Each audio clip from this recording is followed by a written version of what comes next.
Welcome back, adventurers. My name is Eli, the Game Master, and this is A Good Day to Die. Last we left off, the group had finished the Kobold cave crawl. They had saved Bob's bouncing baby bear, returned it to said giant, and more than that, gave him a new purpose in life, inviting him to the Blackberry Farms where he can start a new life with new friends. And so, as the group had headed there, things started to wind down, and the group had found a new connection with one another. Manzarek had asked Isaac to accompany him to Dremport so that he could find someone that he was looking for. Ragnar had felt guilt for frightening Perry, not really understanding why or how, and was wanting to console the child and get a kind of understanding of what might be going on. Damon, in the last conflict, had nearly given his life to protect Rayado from the creature inside the pit. All of these things had brought the group closer together, and Ragnar, in the middle of the night, had a strange nightmare that jolted him awake. And we will go ahead and pick it up there. So, Ragnar, you find yourself awake in your room, your heart's racing, you're breathing heavily. You're just kind of in a cold sweat, and you realize that it is a little later than when you had fallen asleep. You're guessing probably 2 or 3 hours at the very most. Okay. Would you like to do anything? Just sitting straight up, just panting, looking at my right arm, still wrapped in bandages around it, and I look over on the nightstand to see if the note's still there. Yes.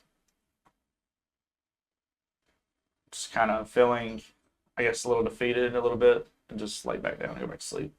Okay. Harry, you had spent a large portion of this evening out and about playing with the twins, Verum and Fork. The night had drug on, and you had so much fun catching frogs, playing with fireflies, doing things that you never had the opportunity to do before. As you approach the inn, it is quiet. There's a small fire kind of smoldering in the fireplace. As you get to the door, you look down and you realize your boots are muddy. And you have a moment where you're like, oh, Dad's going to kill me. And then just kind of the realization. Reality just, yeah. Right. And even with that weighing on you, and the prospect of you finally getting into Dremport to kind of get an idea of what's happening, what's going on, to solve this mystery, and your father's final words to you before he teleported you, you still had fun tonight. You, for the first time in your life, got to be a kid. Mm-hmm. And so, even though with all of these things washing over you, it's a very bittersweet feeling. And so, as you head into the inn, Ragnar's laying down to sleep. Would anyone else like to do anything before the night wraps up? The good doctor would probably sit, because I imagine I would have watched them leave and kind of, not like a dad waiting for the kids to go home, but more just to make sure they're safe and they don't stay up too late. Right. So I'd just be in the corner flipping through a book. I will tell you, when he comes in, it is what a normal adult would consider too late for a child. I am not a normal adult. Okay. So yeah, just sitting in the corner using dark vision to read the book. All the pictures are in black and white. Sure. Damon is closed up in his room for the night, which is where anybody finds them if they go looking for him. Where everybody had found him previously. And probably just off comment to the twins as they come in. I was like, how many did you catch? They stop because it just, I would assume, just like manifests from Out a of the darkened dark, yeah. corner. They like both stop. I would assume Perry is kind of unfazed by that probably. Because you see me. And I'm like, Yeah, you knew he was there. They stop. They kind of look over. They said, none. The other one says 5. They look at each other. 5. The other one says none. They look back at each other. Whatever the right answer is. Just get to bed so you can do your chores in the morning. Good night, doctor. They say as they like up to their room. Look at you, give a nod. see you in the morning. See you in the morning. And you would see he closed the book. I said, to tell you, I was waiting for you guys to come back. It's going up and Ready for bed? ready for bed. All right. What's the weather like right now? Out of curiosity. It is a warm summer's eve. All right. I enjoyed the crap out of that. Yeah. Out in the field. So. I imagine you're just sitting on a rock by the river. And you're just like, let me sing you a song of my people. Your throat's just out, and all the other frogs are like, what is that? The frog mother. No.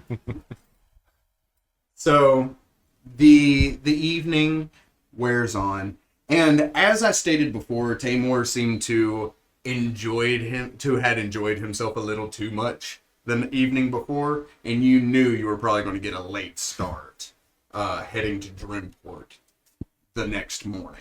But Manzarek had expressed interest in revisiting the Kobold Cave in in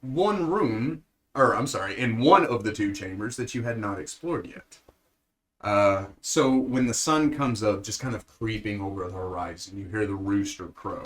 And I assume in anticipation of doing that, you all would wake up. Where did you leave the note? On the nightstand. Just on your nightstand? So, you all wake up the next morning. You do see that Barum and Forik are not downstairs doing their morning chores like they should be, probably sleeping in the night before. Kavram, however, is. He is up, he's going about the farm doing his thing, and he has a very, like, I am displeased with everything that has happened expression on his face. Bariv is sleeping in, but Shalina is preparing breakfast for everyone. She's up that morning and just like gathering eggs from the chicken coop outside and walking in as she sees some of you start to file out of your rooms. And she gives you a very pleasant smile and nod as you step out. Also, if any of you need confirmation, like a reminder on who these characters are and what they look like, feel free to ask. Because I know there's a lot of them, and I'm sure our viewers are like, who's that again? You know. You're not taking notes? What? Thanks for the follow, Laura.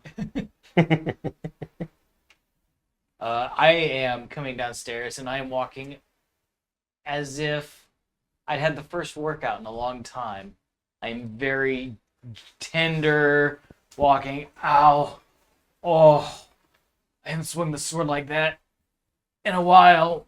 Oh. And so I sit down at the table. It's... He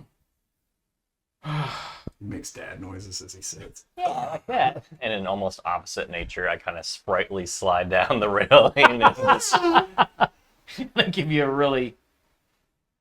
Good morning. Look. Sleep Good good? morning. I slept. Yeah? Yes. Awesome.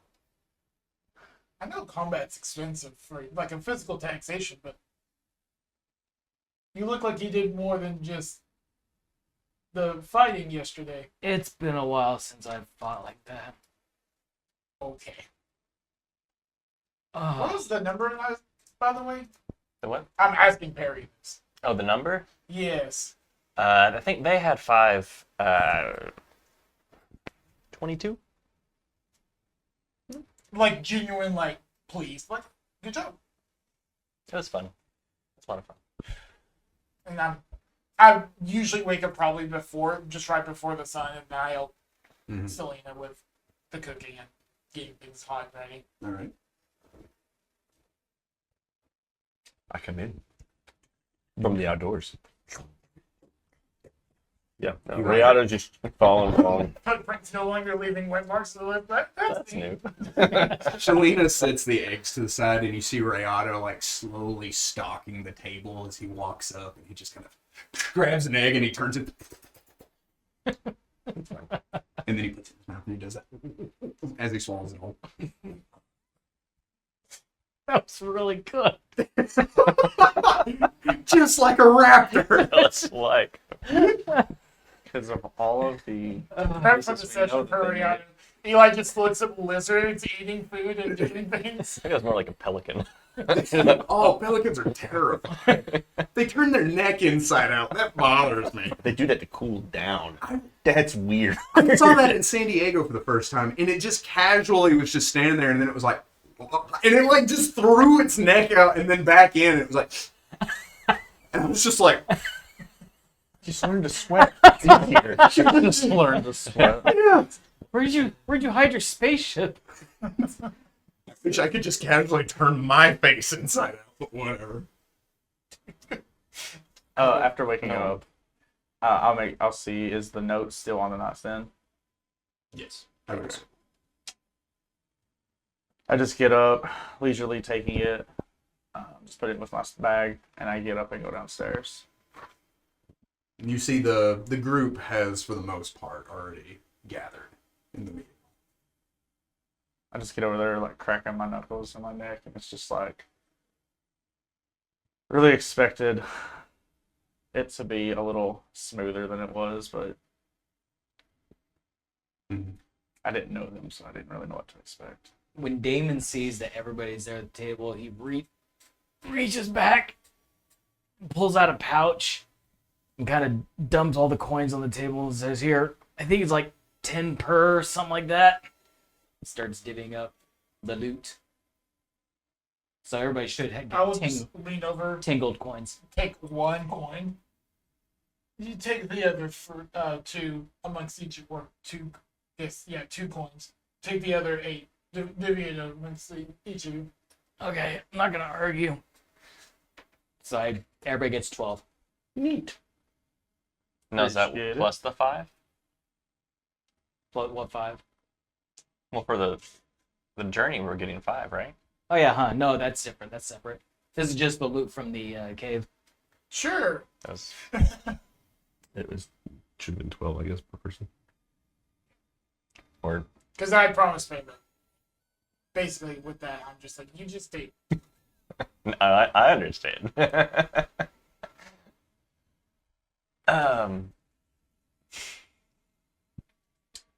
Kind of like everybody is here, right? Yeah. Ragnar. Yeah. Can you explain what happened in the cave? Should you be more specific? It can be very specific. Your eyes turned black. You had thick ichor rolling down your cheeks, and your veins were coursing with black. Your veins turned black. When? What was her name? Adriac. Adriac. When you were fighting Adriac, right before you pushed her down the hole. Yeah, I stopped her. I saved you from her hurting you. And then I asked if you were fine and you just ran away. Why were your eyes black? They weren't. They were. You can roll me a sense motive. It's a 19 on the dice. We're all listening in, even though most of us are It's a 13. So, both of you, he is telling the truth. He truly doesn't know what you're talking. And you remember the whole fight. Yeah, I'm a barbarian. I rage, so a lot of my anger comes out. That's why I get stronger. But I mean, Do you black out often? I just suddenly call out from the kitchen. I've only ever blacked out once in a fight, but I really got thrown against the wall. But What happened after you blacked out? I don't know. Interesting.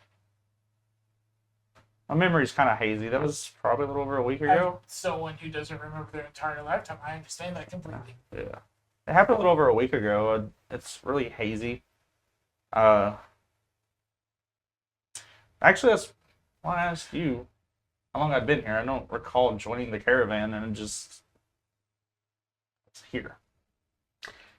yeah, that's pretty weird. You should you should definitely get that checked. Do you choose to do it? I just sort of postulate and then go back to cooking eggs or whatever. Choose to do what? You said you were a barbarian, you use rage. Yeah, Is that a state you choose to be in? I mean, yeah, I know that if it's needed. Could you do it now for like a brief second? Can. As someone who doesn't know, I don't know. My problem is it takes a big strain on my body, and it's hard to go into that state again. It's not a trained seal. Hey, rage. If you were an actual paladin, I would say something.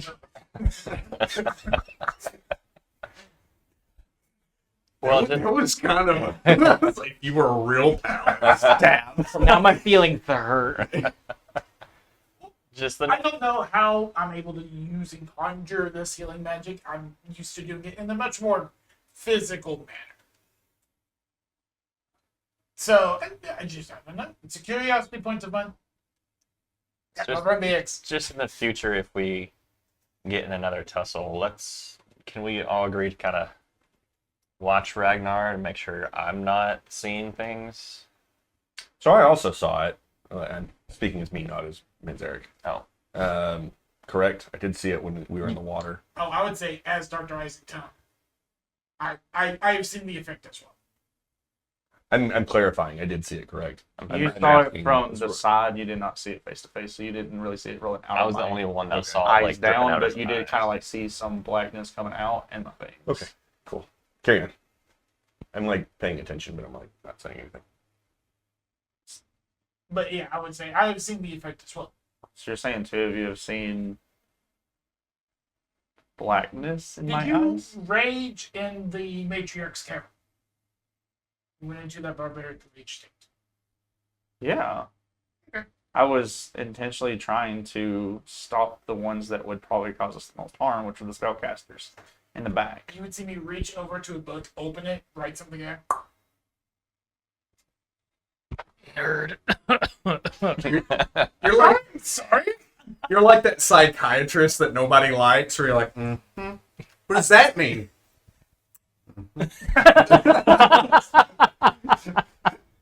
It's a big holiday vacation. We have a viewer that's that psychiatrist, and I'm like, I take offense to that, and I say, How does that make you feel? So you're saying you ran away because I had black ichor running down my face? Because that's the same thing that was happening at home. The ones that were my friends and even my father, very last part of it, that's what was happening to them before they attacked me and tried to kill me. But I didn't. If anything, I saved you and then proceeded to ask if you were fine, and then you ran away. Mm-hmm. That is understandable. A plague is wiping out your entire village, including your father. You see a man who's exhibiting all of the same symptoms of said plague. I would avoid that too.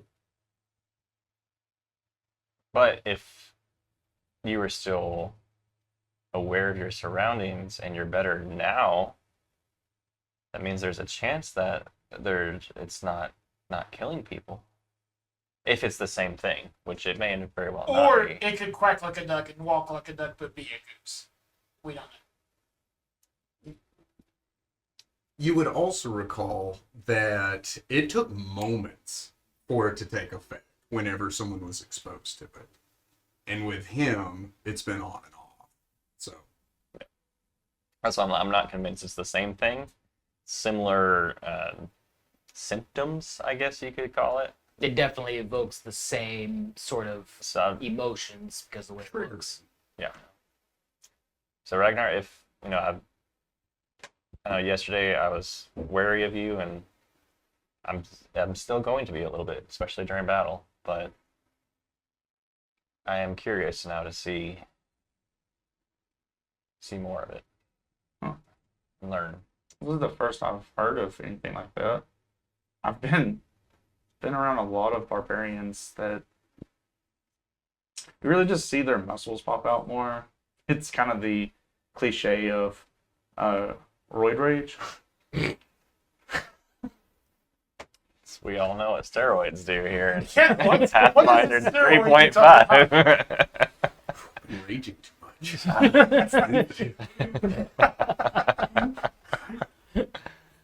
Oh boy. But Oh. I guess if you all would like to make sure that nothing's going on. I mean, I was think fully we can- aware of we can everything that was wait. going on in the fight, but again, like whenever I asked if you were fine, you just turned tail and ran. And that was what really confused me. That's when it seemed like everything kind of went downhill a little bit. Interesting. I would like to remind you, Perry, that he never actually asked if you were okay. He's claiming that he did. Oh yeah, he did.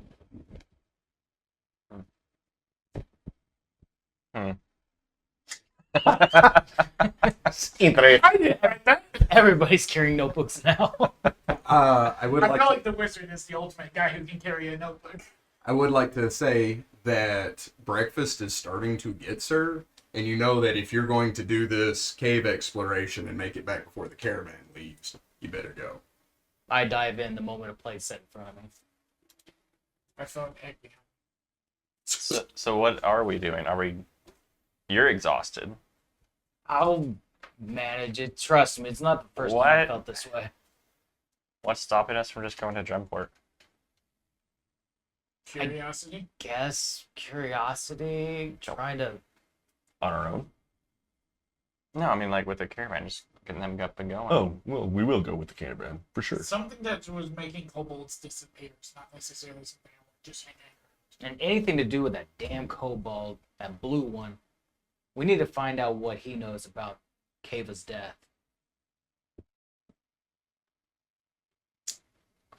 The drought poisoning? I don't think it's coincidence they appeared that night. Maybe not. It's maybe. He is a Sponsor. Maybelline. Sponsor. I wear some Maybelline. We're all just Fabulous. just periodically we're just like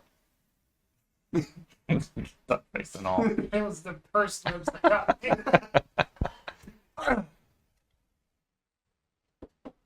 So we go. Okay. Just to humor. Uh, I was saying yes. Do let's. Yes. How are we going? You had a torch that you found? Ever-burning torch, yeah. Yeah, it's just Oh. sitting on the table on fire. No, it's still up in my room. I haven't brought all my stuff down yet. I would say just a torch in general. Like, we might need to take those. We will. Make it a little easier to see. We're definitely not going to go unprepared. Let us leave. so gathering up your things, a bite to eat, like a schoolgirl in an anime. You just put some toast in your mouth and head out. Not that I watch those animes or anything.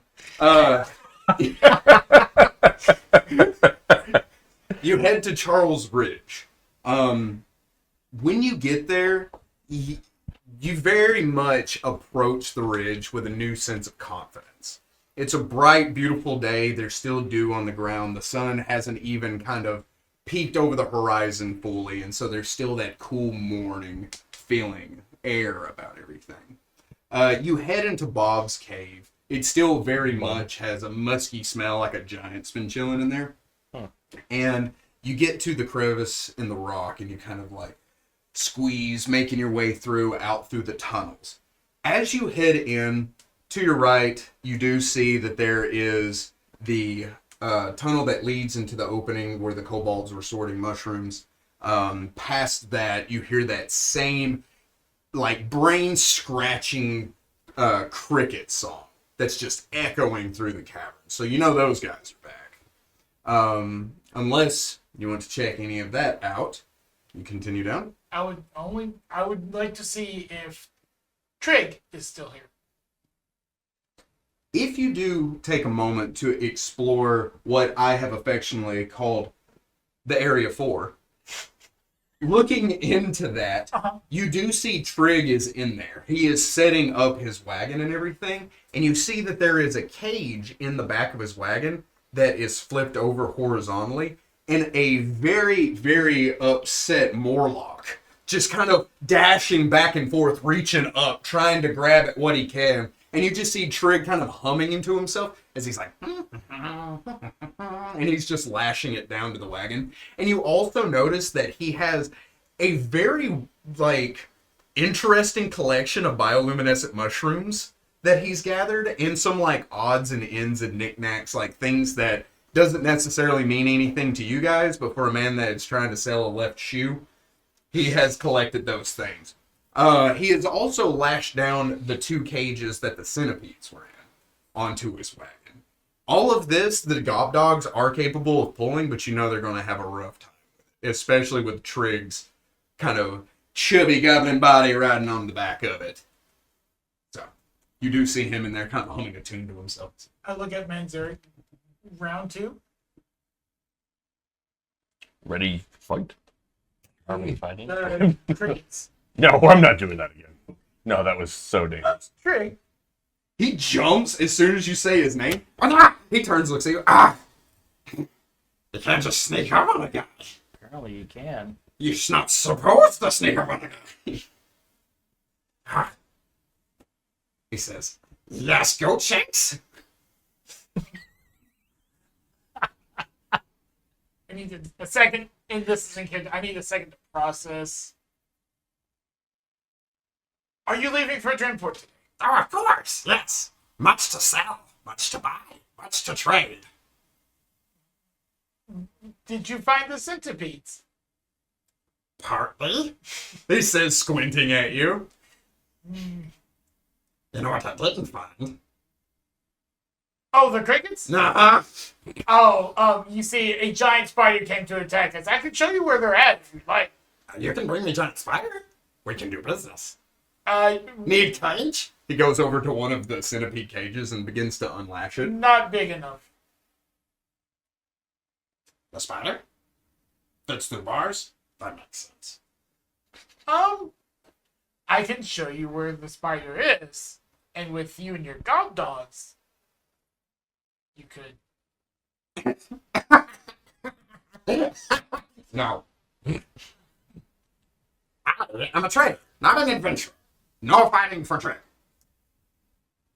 As he begins to kind of like waddle back up. He knocks something over. I will see you in Dremport. Yes! He would feed a spider for a month. Good grief. As long as it needed it, yeah. Keep it alive, sell it. Good travels to you, Trig. Don't let the fungus get to you on the way out. He says, well, there. You're pretty sure it's not edible. As he grins and this bioluminescent smear across his face and somehow destroying the mushroom has amplified how bright it is. And he's like, says, good luck on journey, long flanks. Frog flanks, goat flanks. Goat. Can we just Goat Go. flanks.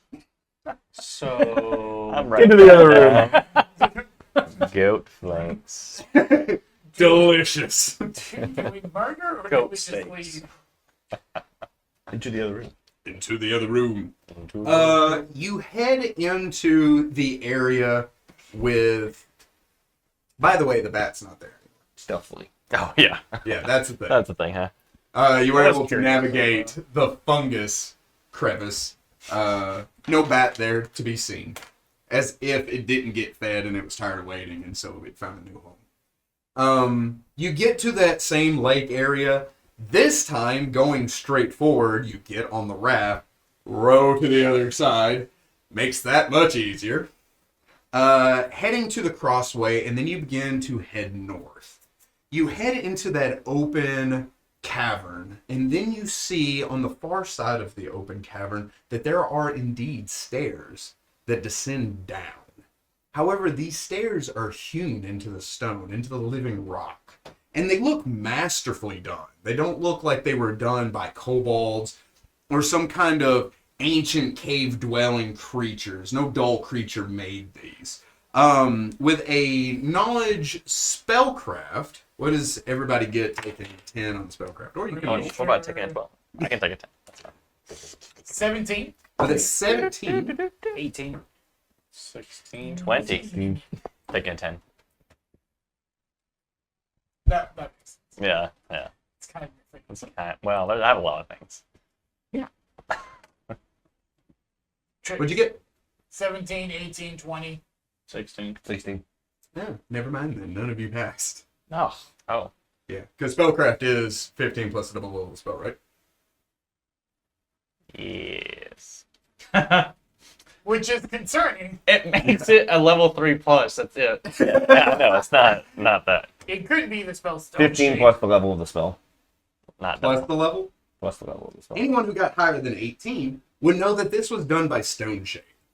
And this was done over a period of time. Be a kuaz, these stairs descend sharply and over a long distance.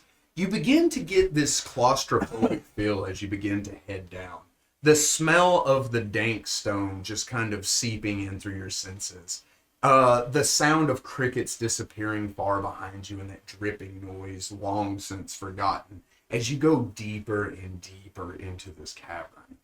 As you do so, you head into an area where you see it is the same kind of natural cave walls and ceiling. However, the floor is completely flat. There's no boulders, there's no stalactites, no stalagmites. It is all from ceiling to floor is all completely smooth. And there are columns, 4 of which, that raise about 12 feet up to support the ceiling in this area. On the far side, you see that there is a door.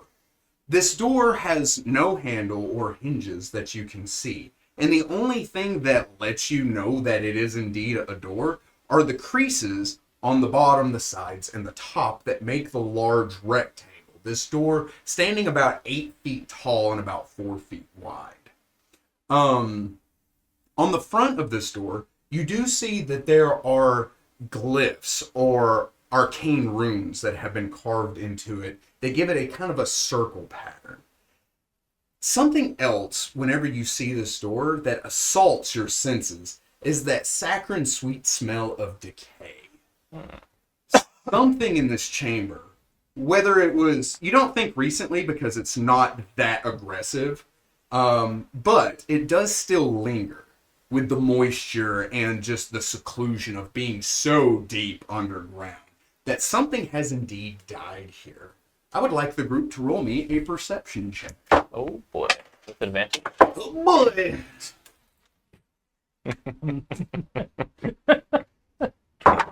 28. No comment. Yeah. Again. You saw it. You saw it twice. 6. Almost. You do not see it. 14. You do not see it. 19. You do see it. 18. You do see it. You three, as you two, I would imagine, are examining the door, seeing this large kind of monument standing before you, sunken into the wall, maybe about 3 or 4 inches, but definitely is pressed in and carved out for it. To the right, kind of in this secluded corner, you three see that the stone wall has been chiseled at, hacked away, and unlike the stone stairs that led down into this chamber, it is crudely done. It looks like over time, where they had nothing better to do, somebody has taken a pick at this wall and chiseled out in a like kind of an oval shape that reaches from about 4 feet off of the ground to the floor.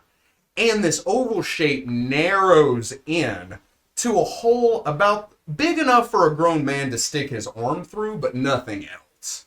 That is where the smell of decay is seeping from. You see laying before that stone circle are broken tools, picks, hammers, even what looks to be like somebody just took a rock and just hacked at that wall for some time until it busted, or they got so tired of holding it they set it to the side. You know, Damon, when I unlock bombs, I'm coming back for this door. That's a concerning sentence. No. He's got a point. Can I He's out of the line. can I roll a heal check or a knowledge nature to determine how long whatever is in there has been dead based off the smell? I would give that a hill check, yeah. Can I also? You may. Nat 20. 20. Can you beat that? Never. Maybe. Purely because of bonuses. I mean, I also had bonuses. 28. I would have beat it with 29. Wow. So you can tell that whatever has died in that room has it's probably been maybe like a couple of weeks since it has died. Okay? Maybe a little longer. You're not sure. You can tell that that assessment's probably true. That whatever is beyond this wall has died weeks and weeks ago. Being kind of like secluded into this area has kind of dulled the smell and the rate of decay. However, you can tell just from the smell that things have been dying in that room for a long time. It's not something that's just happened 2 weeks ago, something died. Things have been dying in that room for what smells like years. More inspecting the glyphs. Okay. That would be a knowledge arcana and or a spellcraft. Oh, the spellcraft thing. Never mind. Not a 1, but it's close. Not a 1, Max? We don't need to talk about it. Arcana is a 22.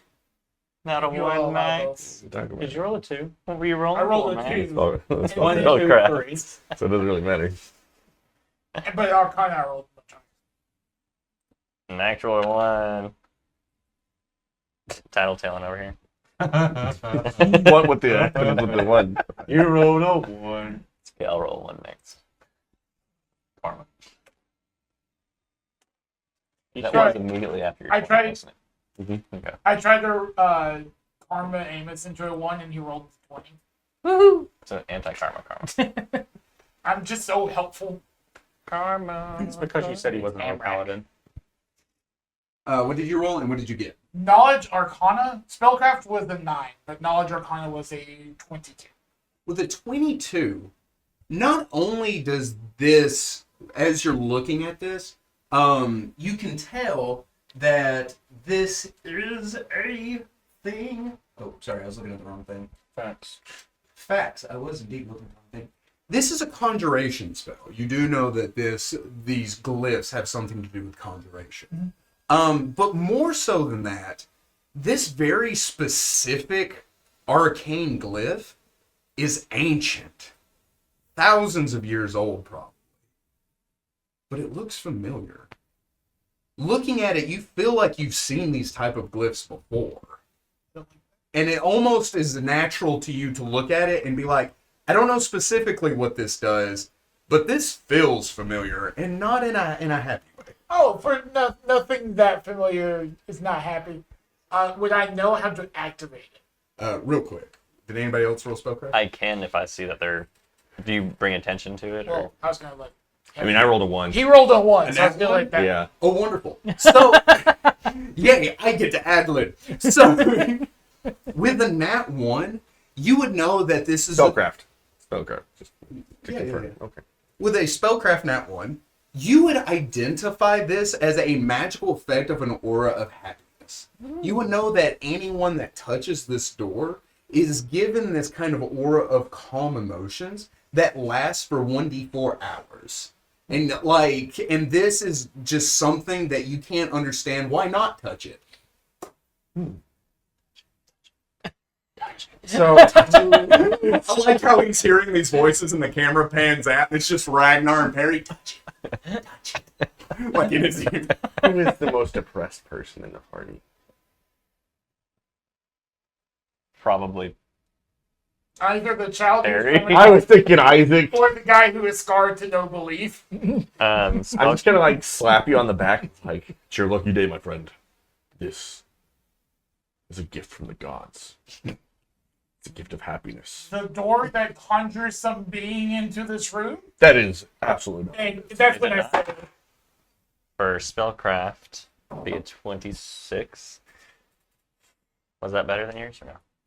My spellcraft, yes. 15 plus level of spell? Yes, sir. You identify that, yes, that is indeed a conjuration spell of some kind, but it's a teleportation spell. Go ahead And and Arcana? roll me a perception and put a +1 on there for For trapsies? No, perception. 23. With a 23, you know this is a teleportation trap. That anyone that attempts to touch this door, Mm-hmm. it will teleport you somewhere. You don't know where. It's a random location, but it will do that thing. And as a matter of fact, its reset is just mechanically 1 round after it's activated. This will perpetually teleport anyone that touches it. To deactivate it, you can do that by typical means. Like, you know how to deactivate it by just cutting up through the rooms. However, there is a way to bypass it, but you don't know what it is. Would Arcana give me that? You didn't roll high enough on spellcraft. On spellcraft, okay. Yes. Because I didn't roll Arcana yet. No, Arcana was just to identify Yeah, true. kind of when it was from. So, putting 2 and 2 together, I figured out where the kobolds are going. Well, I figured out how they're disappearing. Oh, The happy glyph, You should touch it. no, It's good for is a teleportation trap. Touch it together. Don't touch the happy. That doesn't seem logical. No, In it's fact, I am positive, my friend, that it would do you good to go Menzer, and touch it. Prove it. let No, me- no, I will absolutely go touch no, it. no, I go. no. Okay. I No. Pick, No. I pick up the frog. We pick them up on either side and just hold them up in the air. Not difficult. It's not that hard. I guess For the there's short of it, no I do way believe for me to Bill. discern I where just it thought it was funny. teleports to, reading the glyphs. You failed your spellcraft?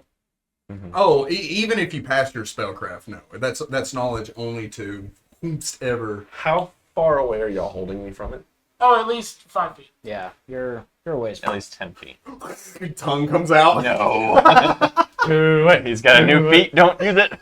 it's not a feat. We it's turn tongue. around and face the other way. It is a feat called Agile Tongue. I hate this. I don't. I think this is interesting, isn't it? I really want to. I think Tone, the character, hates this. Andrew Berta, the player, wants you to. Will it teleport all of us? It's also the question. Oh, I'm Because down you for it. two are both holding it.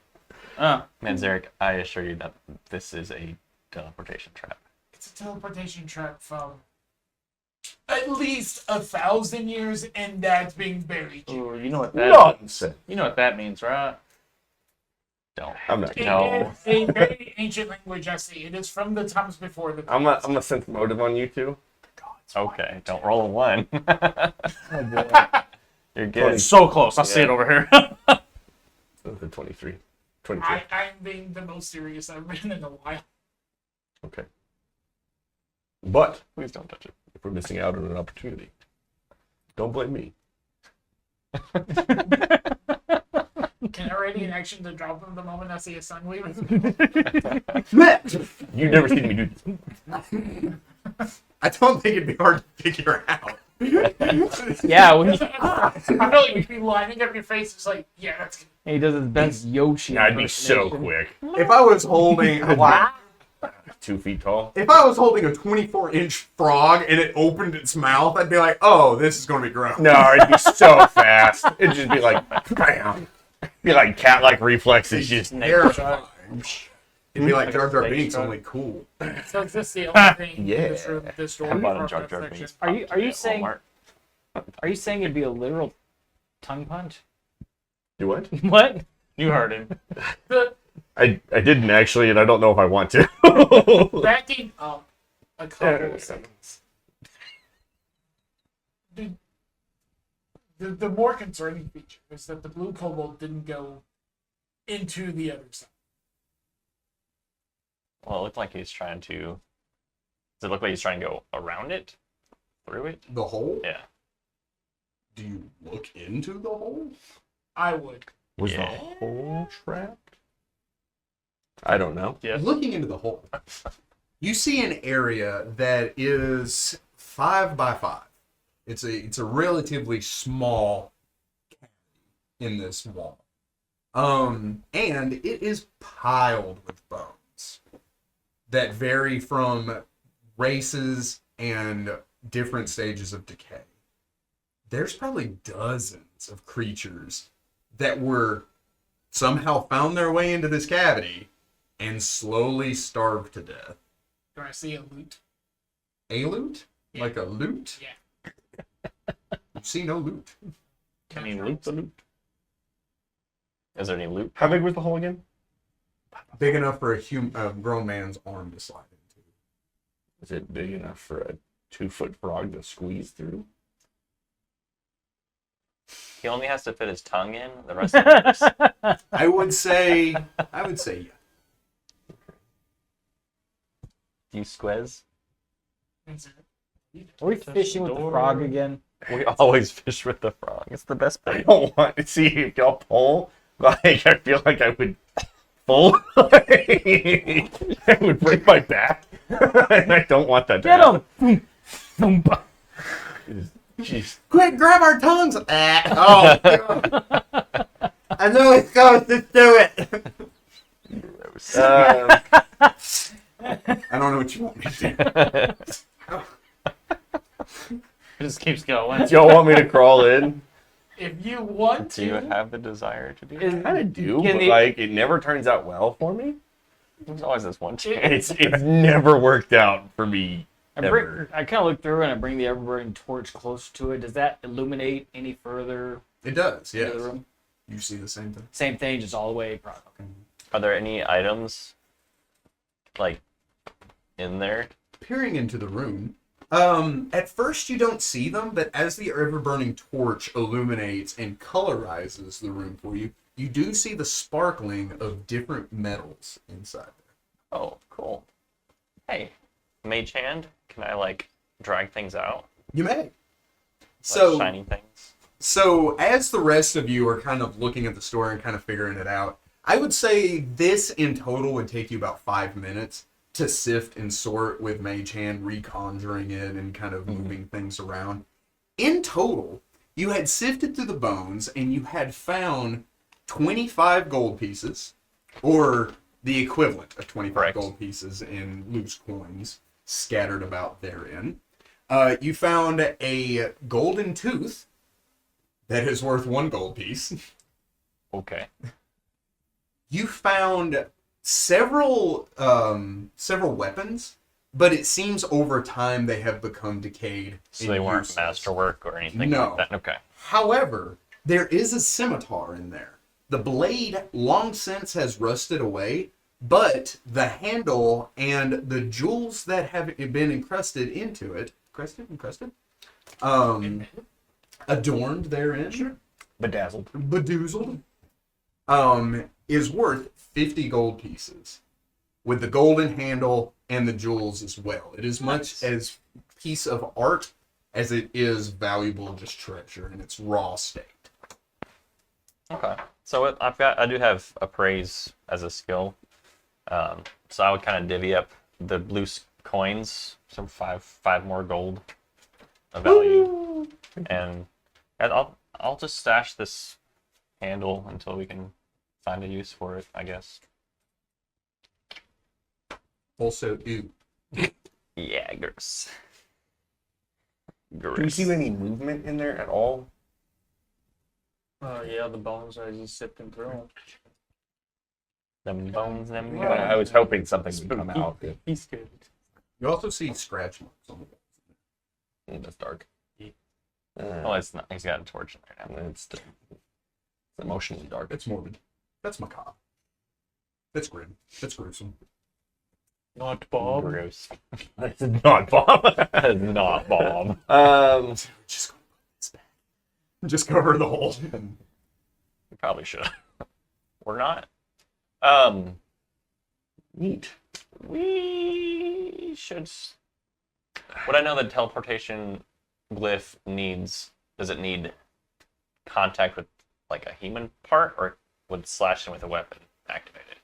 Any contact with it would initiate a trap. So to break the trap, you have to touch the trap. Sort of, kind of, yeah. So the trap takes you. We assume that the trap takes you into the room, correct? That's the assumption. Happiness. Well,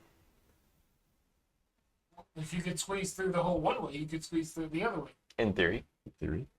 But there's no reason going there now. You would also know that something bypasses the trap, but you don't know what it is. I'm gonna try to squeeze it. No, it never there's works. no it never point. works out for Don't me. do it. No, Don't I'm do just not gonna do it. There's not like a hidden treasure chest in the Has- ceiling or something. Curiosity, black tattoo, black chain hand. I just sort of put it near the trap, not touching it, just sort of hovering it near, see if it acts in any sort of way. Didn't think so, just Ragnar, can you take that rock over there and throw it at this glyph? I hit the rock at the glyph. Throwing the rock, it hits the glyph, it disappears, and from that cavity you hear. So it takes you to the other side. yeah, To verify, I throw another rock. We're gonna fill up the cavity one way or another. It's definitely the other side. I'm gonna try to crawl through the hole. Hang on. Before you do that, Well, he Do I made hit? the sound effects. Okay. I'm gonna crawl back. I'm gonna touch it. Give me a will save. Oh, why? Because I want to know. Do I want to know? Does this trap work both ways? 25. Sad to see you go. Touching it, the trap activates. You feel your body kind of shudder in place, as if it's trying to be displaced from the I am space willing. that it I am willing. occupies. Just in case. Oh, you want to be teleported? I do. Oh, then dude, don't roll. Will save. Okay. You appear in that room. You fall amongst the decay. Okay. It's gross. And two rocks. Don't do it right now. Lived in the swamp Throw my entire another life. What was it funny too? It's I like- bone missile. Okay. I was making sure that it I went made a twice. bonus tree. Is it obvious that everything that died in here died of starvation? Meaning, questioning, is there any, like, trauma to any of these bodies, physically speaking? Okay. I'm going to do a perception check to see if there's anything else in this room. Okay. That was so close. There's also King.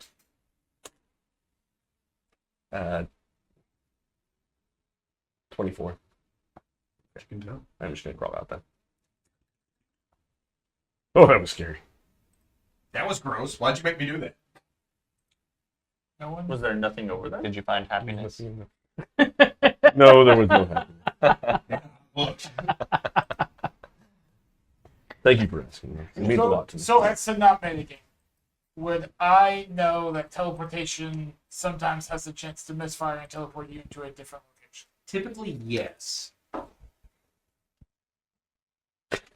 You should stop saying. And so, Like- Because one of you has experienced that firsthand. I don't know. And because Andrew Burden knows that teleportation, like the teleportation spell, requires familiarity with a particular location. I guess I'm sort of trying to figure out if you can convey that to a glyph. It's teleporting to a specific location. Right.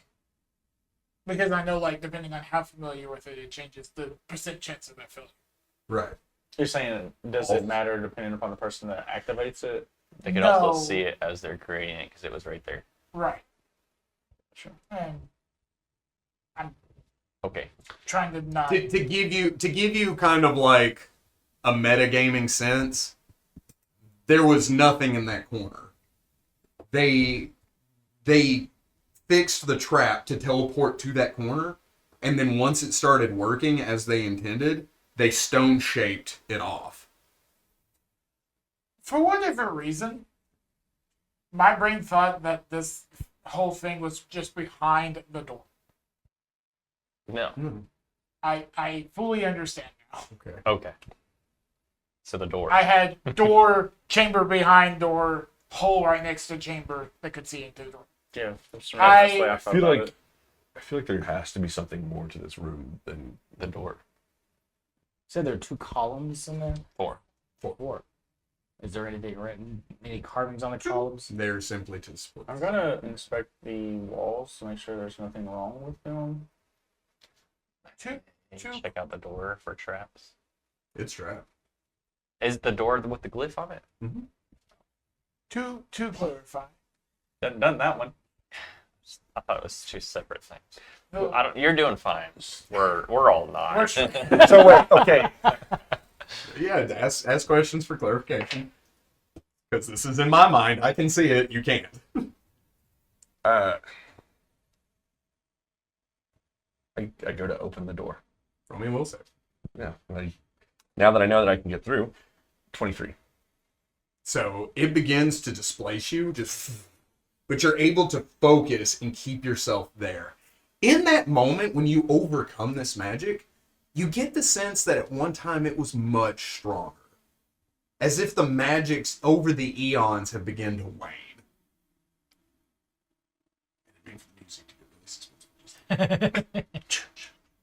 Suspicious. I was like, Is it- suspicious. I like, Open anything ever been? I just out of the blue in abyssal say open. I'd say it's locked. celestial. Open? Same Ripley, open. It's meant to be. It only makes sense that Ripley built this. Group would be people that live in swamps and trees. That's why it makes him so happy. This is a happy noise. We. With no inflection, just we.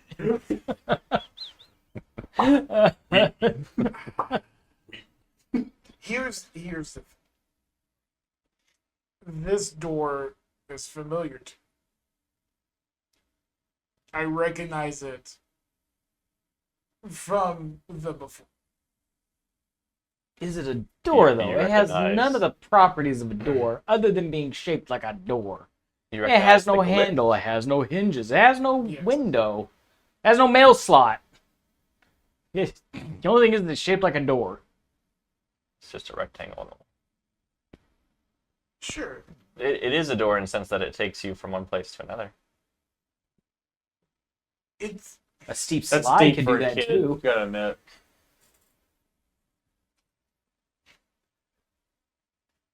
things to think about. Chapter 1. For those of you that- The door. you said it was stone shaped. Yes. Who can cast stone shape? I can shape stone. None of you are that level. Yeah, Well, I it depends know. on how hard But- you hit But it. I don't That know what was- classes can. You wouldn't be able to. Okay, that's what I was thinking. Yeah. I say something in Druidic. What'd you say? Mid. Open. It's hopeful. What language do I get? This is the session today. We're gonna try and open this door. That's it. So how long does it feel like it's been since you've been here? So, to wrap this up, I will say, if you succeed the will save, you can deactivate the trap. So, as if marking out the runes takes a standard action, and if you make the will save to do so, then you can remain there.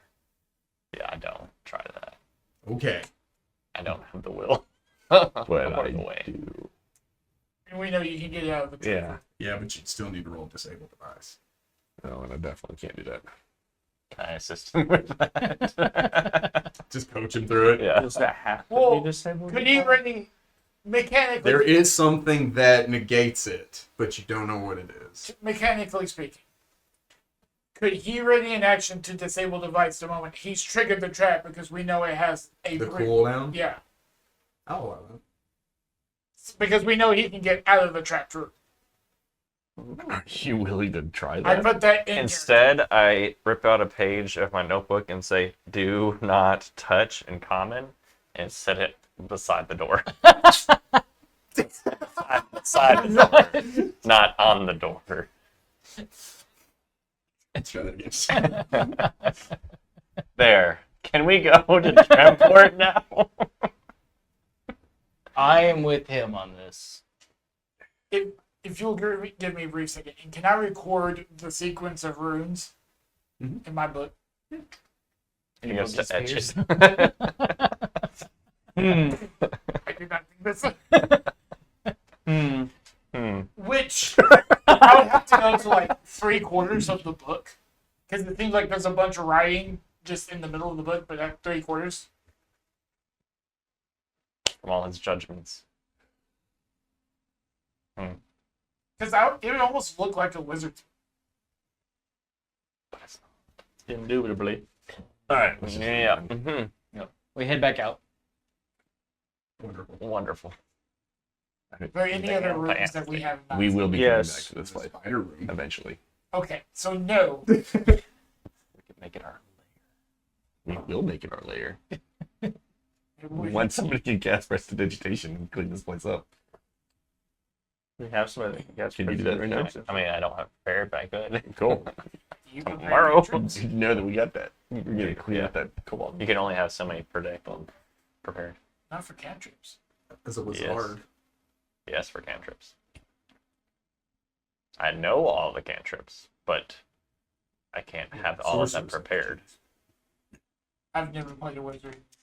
This game that we're playing, Cleric should be the same way, though. You don't have access to all the cantrips at all. Orisons. You don't have access to all the orisons at one time. Only the ones that you know. Orisons, And if you know, you know.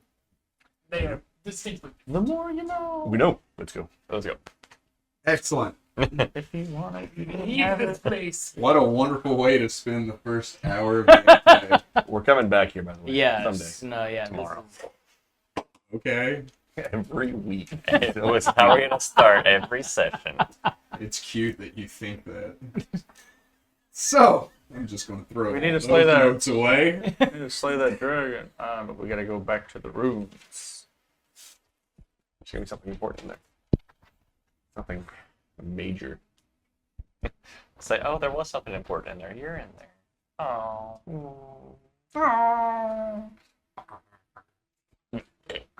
Heading back out. Mm-hmm. Making your way back out of the cavern, you feel a little empty and defeated. We got, However, I mean, you we did got, get some cash. got 5 Some gold for cold that. hard cash. You make your way back to Blackberry Farms, and it is about that time you see Tamor hitching up the wagon with Omar and Valorous. As they're getting all the equipment together, you see the 3 followers of Freya. You see the mother and son getting ready to go, and everybody is just kind of preparing to leave. And Tamor turns and he sees all of you approaching, and he says, "Ah, I thought we'd lost you." He says, "Welcome back. Are you ready to depart for Dremport?" I believe so. Yeah. Yes. As long as Just you grab have our stuff. space for one. He says, "Are you accompanying us?" Yes. Excellent. I'm a little disappointed. I thought you meant something else by healer, but I'm excited to have you. It was a joke last week. You said, "Can we get a healer?" It's like a blue healer, King. It's a dog. Anyway. All of that in character. That was rough. Mm-hmm. Anyway. It's gonna be a thing forever now. He I'd give it 10. Okay, 9. he saddles up, getting on Kane, getting ready to leave. You're dumb. We've made that joke far too many times. Carry on. The workers of Blackberry Farm all come out to say their goodbyes to you. They wish you luck. They wish you safe journeys. Flint and the twins come out, and they're sad to see you go. The twins are like, it's been a long time since we've had somebody to play with. And they're super kind of like bittersweet to see you go. I give them a couple of the glittery stones from the cave. Just why Like not? crystals. Yeah. Like, like a souvenir from an adventurer, like a real adventurer. As you're preparing to go, the barn doors open and Bob walks out. His hair has been trimmed and cut. It is combed back. His face neatly shaved. And it seems that he has a new cambric shirt that has been made of like some kind of burlap material. Like to a normal person, it'd be rough and uncomfortable. But he seems perfectly content with it, and matching slacks to go with it. He is still barefooted, and he is holding baby in one hand as he steps out with a smile to see you all. He says, "I hope you all are safe." He says, "Say goodbye, baby." He says as he makes the teddy bear wave to everyone. It was Bye, Bob. Who was the one that was taking cloth guns away? Apris? I would just lean over diapers. Busy, were you? She said, "I made that overnight. Don't question it." I did. And just continuing, I do appreciate you letting me stay and giving me at least a roof over my head. She hands you a kind of bundled package. She says, "There's some bread in there, some cheese, some of our freshest blackberries." And she says, "Thank you for everything you've done for us here." Add one day's worth of rations. I don't think I've ever received a gift before. She looks at you. "One moment," she says, as she goes inside. A couple of moments later, she comes back out. She says, "My father started this farm. He gave this to me and my sister," and she says, "I want you to." She says, I don't know why. I just feel like you have a bag. Put that in your bag." I open your bag for you. Like he's just doesn't know what to do with this. Mm-hmm. She hands you a small pin, like for a cloak or a cape, and it is like a cluster of blackberries with a leaf coming off of it. Just immediately puts it on his doctor's coat. She said, she kind of straightens you up like a mother would their son graduating, you know? She says, I feel like you're going to do great things. And even if you don't figure out where you came from, you'll know you always have a home. Aww. Okay, just Go Shanks has experienced feelings for the first time. new skill unlocked. Feelings. I'm not trying, you're trying. Yes. Should have added the other one. So, gathering your things, you all get aboard the caravan, and the patrons, or not the patrons, the owners of Blackberry Farms, wish you luck as you start to head out. You file out, leaving Blackberry Farms with a sense of accomplishment that it is a better place now than when you found it. As you leave, you do see something that kind of gives you that sense of sadness. You see that Kava's grave is set off to the side and on a hill as you're leaving, in a small kind of open grove. You do see an area next to it with anybody that has a reasonably high survival, where it looks like a large canine had kind of bedded down for the day that she had been buried and has long since left. But you continue on. Wormy still chilling out in his pot, I assume. And of course, Robbie tucked away in his bag. Yes. Every so often, just kind of peeking his little ferret head out and just examining everything. Maybe even like scurrying around you. Oh yeah. It is odd having Robbie with you now, because you feel this connection with him that you can't quite explain. Maybe like a couple of times through the night, Veyram would like grab him or even like wrap a bow around his neck or something like that, and you felt annoyed on his behalf. Almost like you wanted to be like, don't do that to Robbie, you know. Like, and you can kind of see him with that like grumpy ferret expression where his eyes squint and he stops moving and he just like turns into a noodle. His little fangs hanging out. But like this is new to you, and you don't know if it's because you've never had a pet before or what. But you begin traveling with travel music of some kind that I'm about to With royalty-free travel music. Brought to you by Steve. That's an old joke. It's an old joke. It's an old meme server that checks out. Naughty but a goodie.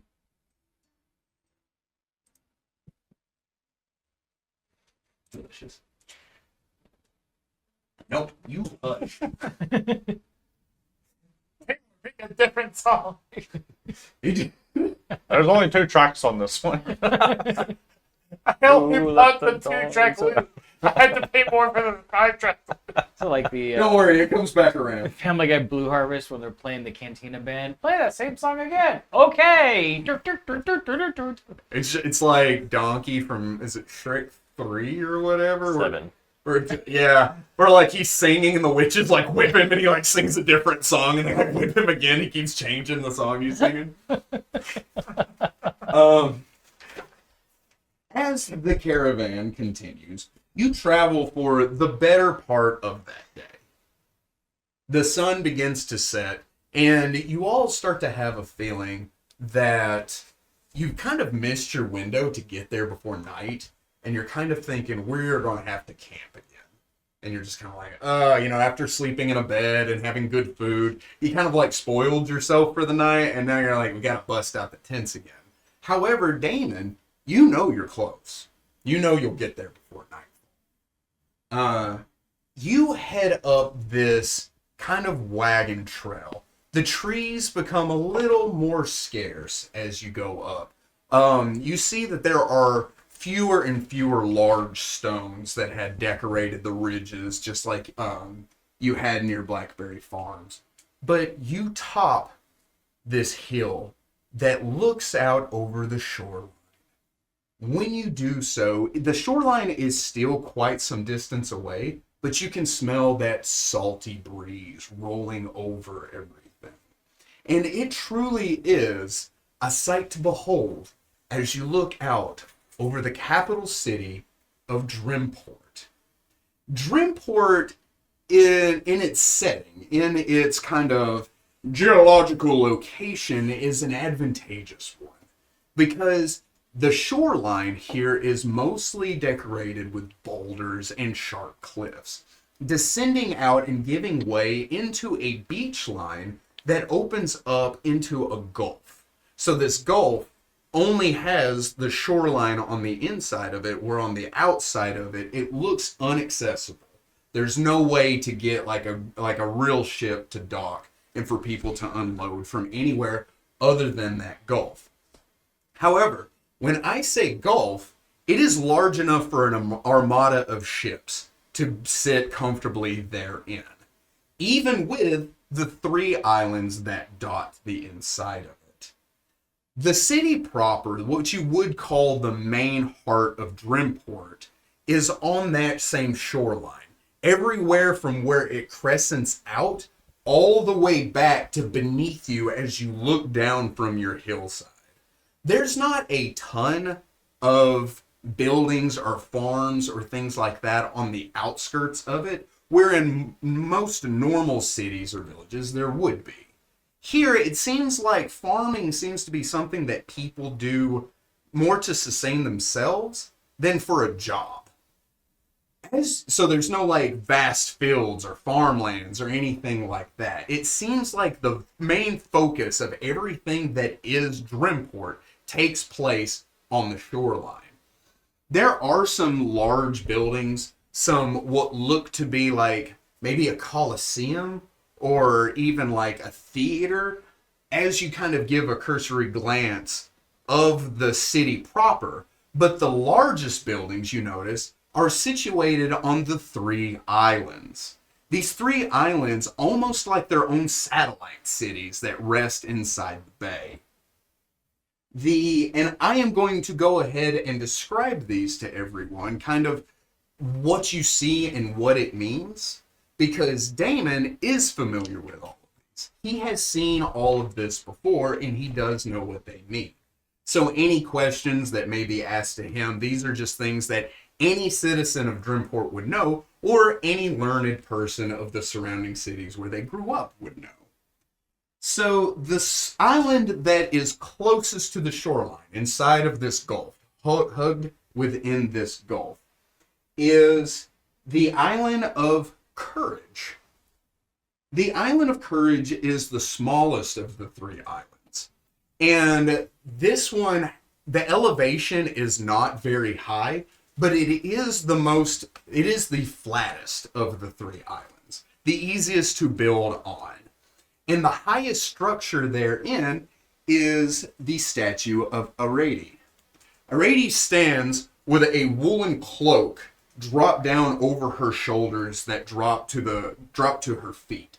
She has on the back of that woolen cloak 2 large falcon wings. This is not a typical depiction of Arady, but is to show that her animal is the falcon.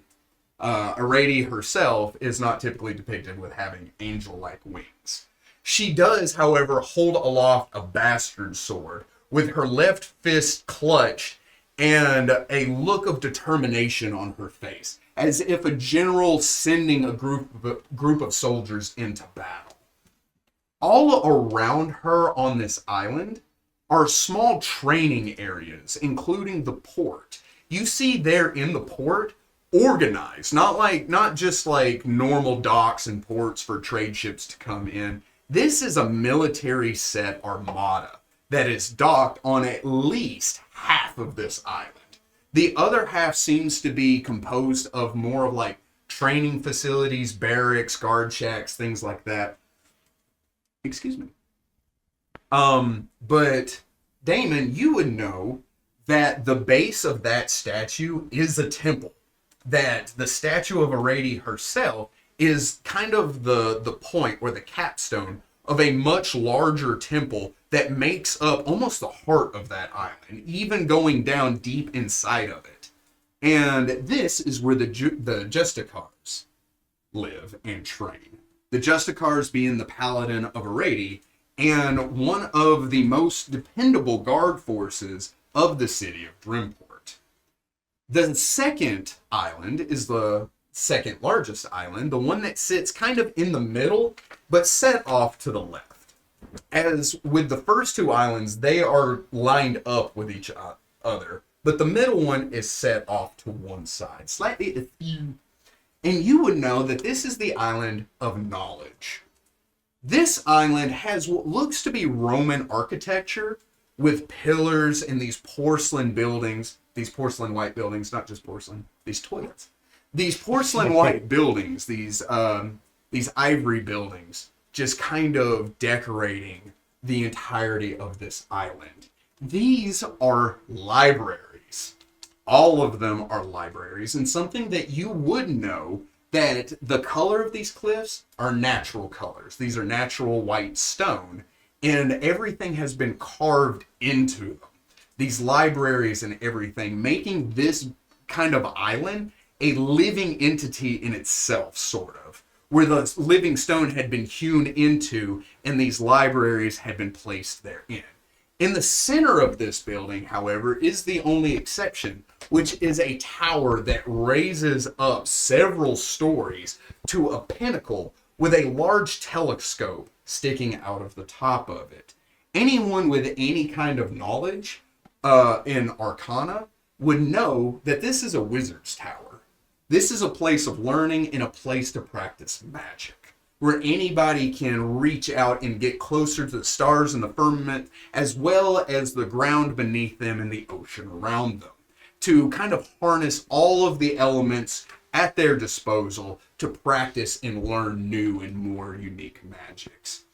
The first island, the one that sits kind of right in the center of the opening of the Gulf, that would force any ship coming therein to part and have to choose either left or right to enter into the Gulf itself.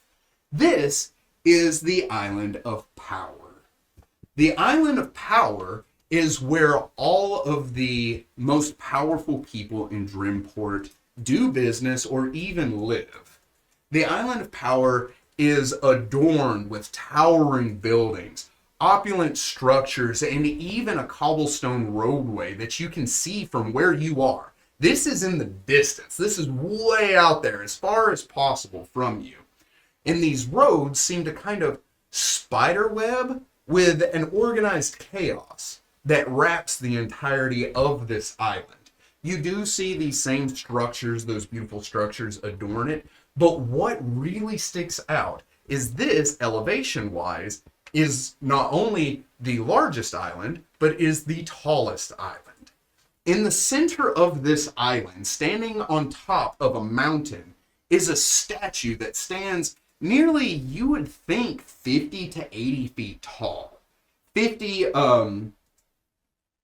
feet at the head, almost 80 feet at the very point. And this is of a beautiful woman wearing a long flowing cloak with hair that drops down behind her. The stone expertly hewn and cut and preserved, despite it looking like such weight shouldn't be able to support itself that far out. Her hands, however, held aloft above her head, end at just below the wrist, both of them, and continuing from there on, look to be made of crystal. These crystals hold what look to be the top of a lighthouse. And from this lighthouse, a spiraling kaleidoscope of color that paints the evening sky in a beautiful rainbow display as it spins in place, almost like a prism that shines out, magnified by the hands that wrap around it.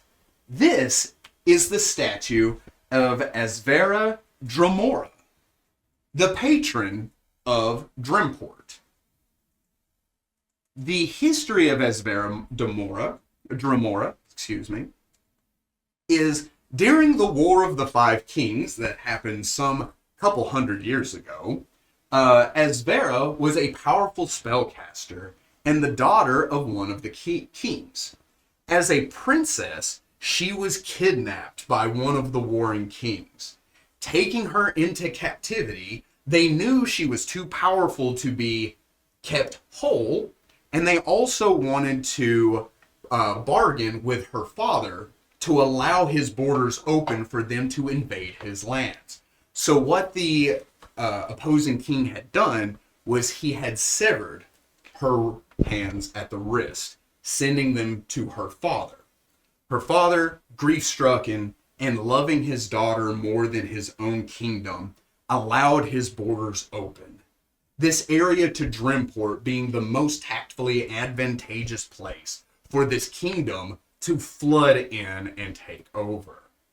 Esvera was returned to her father before the armada was to flood into this area, a mistake that king would come to regret. Esvera Dremora, over time, between the time that she was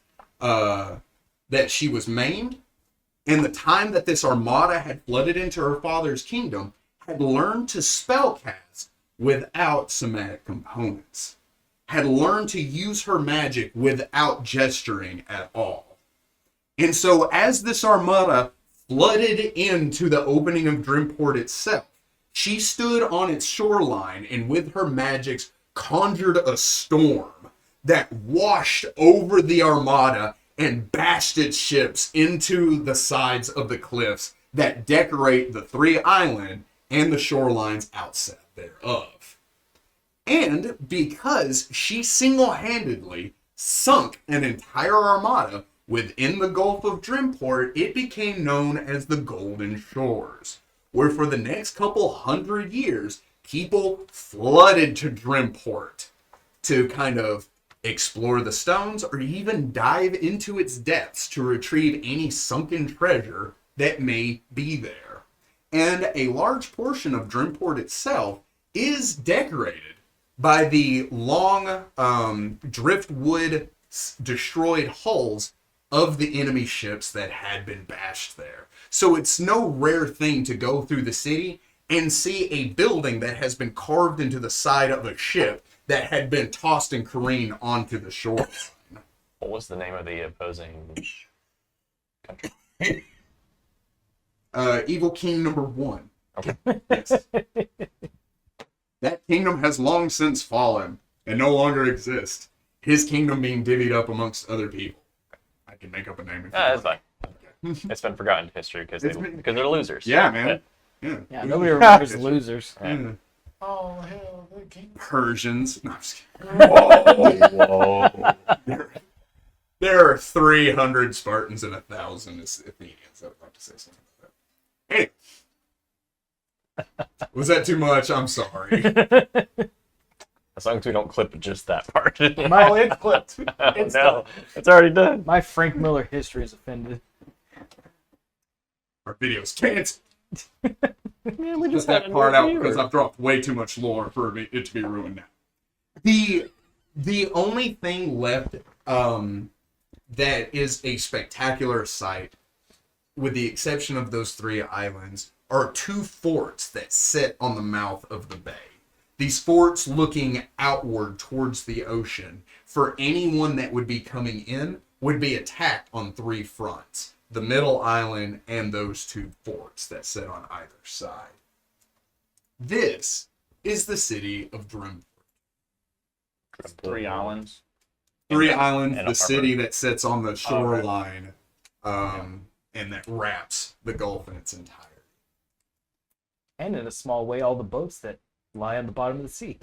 And some that still sit And on the some shoreline. sit on the front. Right. Yes, but there are like small businesses that you can go and speak to, and they will scan you out of your money, taking you on a gold search, where you could go anywhere on the shoreline and look. But if you're new to Dremport, there's somebody that's like, hey, for a small fee, I can take you to where the best loot washes up on the shoreline. And they can feed you some kind of BS story for why that's better than anywhere else. So you have that to look forward to. Nice. Does the bay have a name? The what? The bay? The bay? Oh, Is it the severed bay? no. Do you want it to be? That'd be kind of cool. So their hands were severed.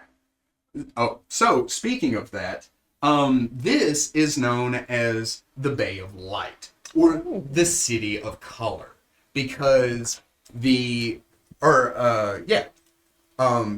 the light that is given off from this lighthouse is unique to any other lighthouse because of its prismatic pattern that dances around the city and extends out over the ocean. Also, something you would know, Damon, that lighthouse has never went out. It has never burned out, and there are theories as to why that is that range anywhere from some kind of planar creature has been bound there to forever burn it, to some kind of new technology that has harnessed the power of lightning, to even the soul of Dremora herself resides there, forever extending her light and protection over the citizens of Dremport. And there is a plaque at the base of that lighthouse that reads, may her reach extend to all us citizens of Dremport. Beautiful. And that is the lore drop. As you all kind of head down the hill, the sun is setting low, and you begin to file out towards the gate. There is a wall that surrounds the majority of Dremport on the front side. There are angles to come in on the side where there's no opposing walls, but it's bottlenecked. So where this wall would keep a large force from just heading forward into the city itself, those two seemingly open areas are tactfully advantageous because they would bottleneck any force that are coming into it into kind of their own demise. As you begin to head into Dremport proper, you get to that wall and there are several guard shacks. At these guard shacks, you do see several guards, and they have capes. The bright blue and gold being the color of Dremport, being its bannered colors, a blue filled with a gold trim. On the cape are two hands extending out with a crystal in the center, just levitating above the palms, and that same kind of prismatic spray coming out of it. And less opulent decorations, because these people are there to meet you. They all have the color sewn into the fabric. Most of them don't. Most of them is just a kind of plain white depiction of the hands, the crystal, and the pattern of the light coming off, but with no like a W with a circle over it. sort of kind of. Yeah. You, however, see amongst these guards that are there to greet you holding spears, and they're like just letting people kind of come and go. These seem to be like citizens of Dremport that have left for some reason and are coming back in. They seem to be regulars. They're coming in and just out of bureaucratic reasons, their names are being taken into ledgers when they left and why they're coming back. However, when you all begin to file into this, you do see that there is a paladin that comes to meet you all. He is young, his chiseled jaw well shaven, his hair well kempt. He wears, however, burgundy colors along with that golden trim. These are the colors of a Rady. He carries a bastard sword on his hip, and he is wearing full plate armor and what looks to be very expensive attire. And as he steps up, he extends his hand to all of you, and the caravan kind of comes to a halt. He steps over. He steps over to Tamor, and they begin to kind of discuss and talk. Tamor would then turn to all of you, and he would collect the gold that you had promised him. I'm not going to subtract any gold from your money. One, because it's not enough to really matter. and 2, because it was already promised him, so you entered into this campaign knowing that that gold would go anyway. So Tamor and his little trio then bid you all farewell and leave you into the hands of the Justicar that is there to greet you. Do you And we're grab gonna all take- your loot? Yeah. I had loot that was on one of the carts. Okay, yeah. Is it, I would like, assume bundled up and like. I would assume with your strength score, it's you good. You good, dog. And we're gonna take a short break and we'll be right back. Toodles.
Am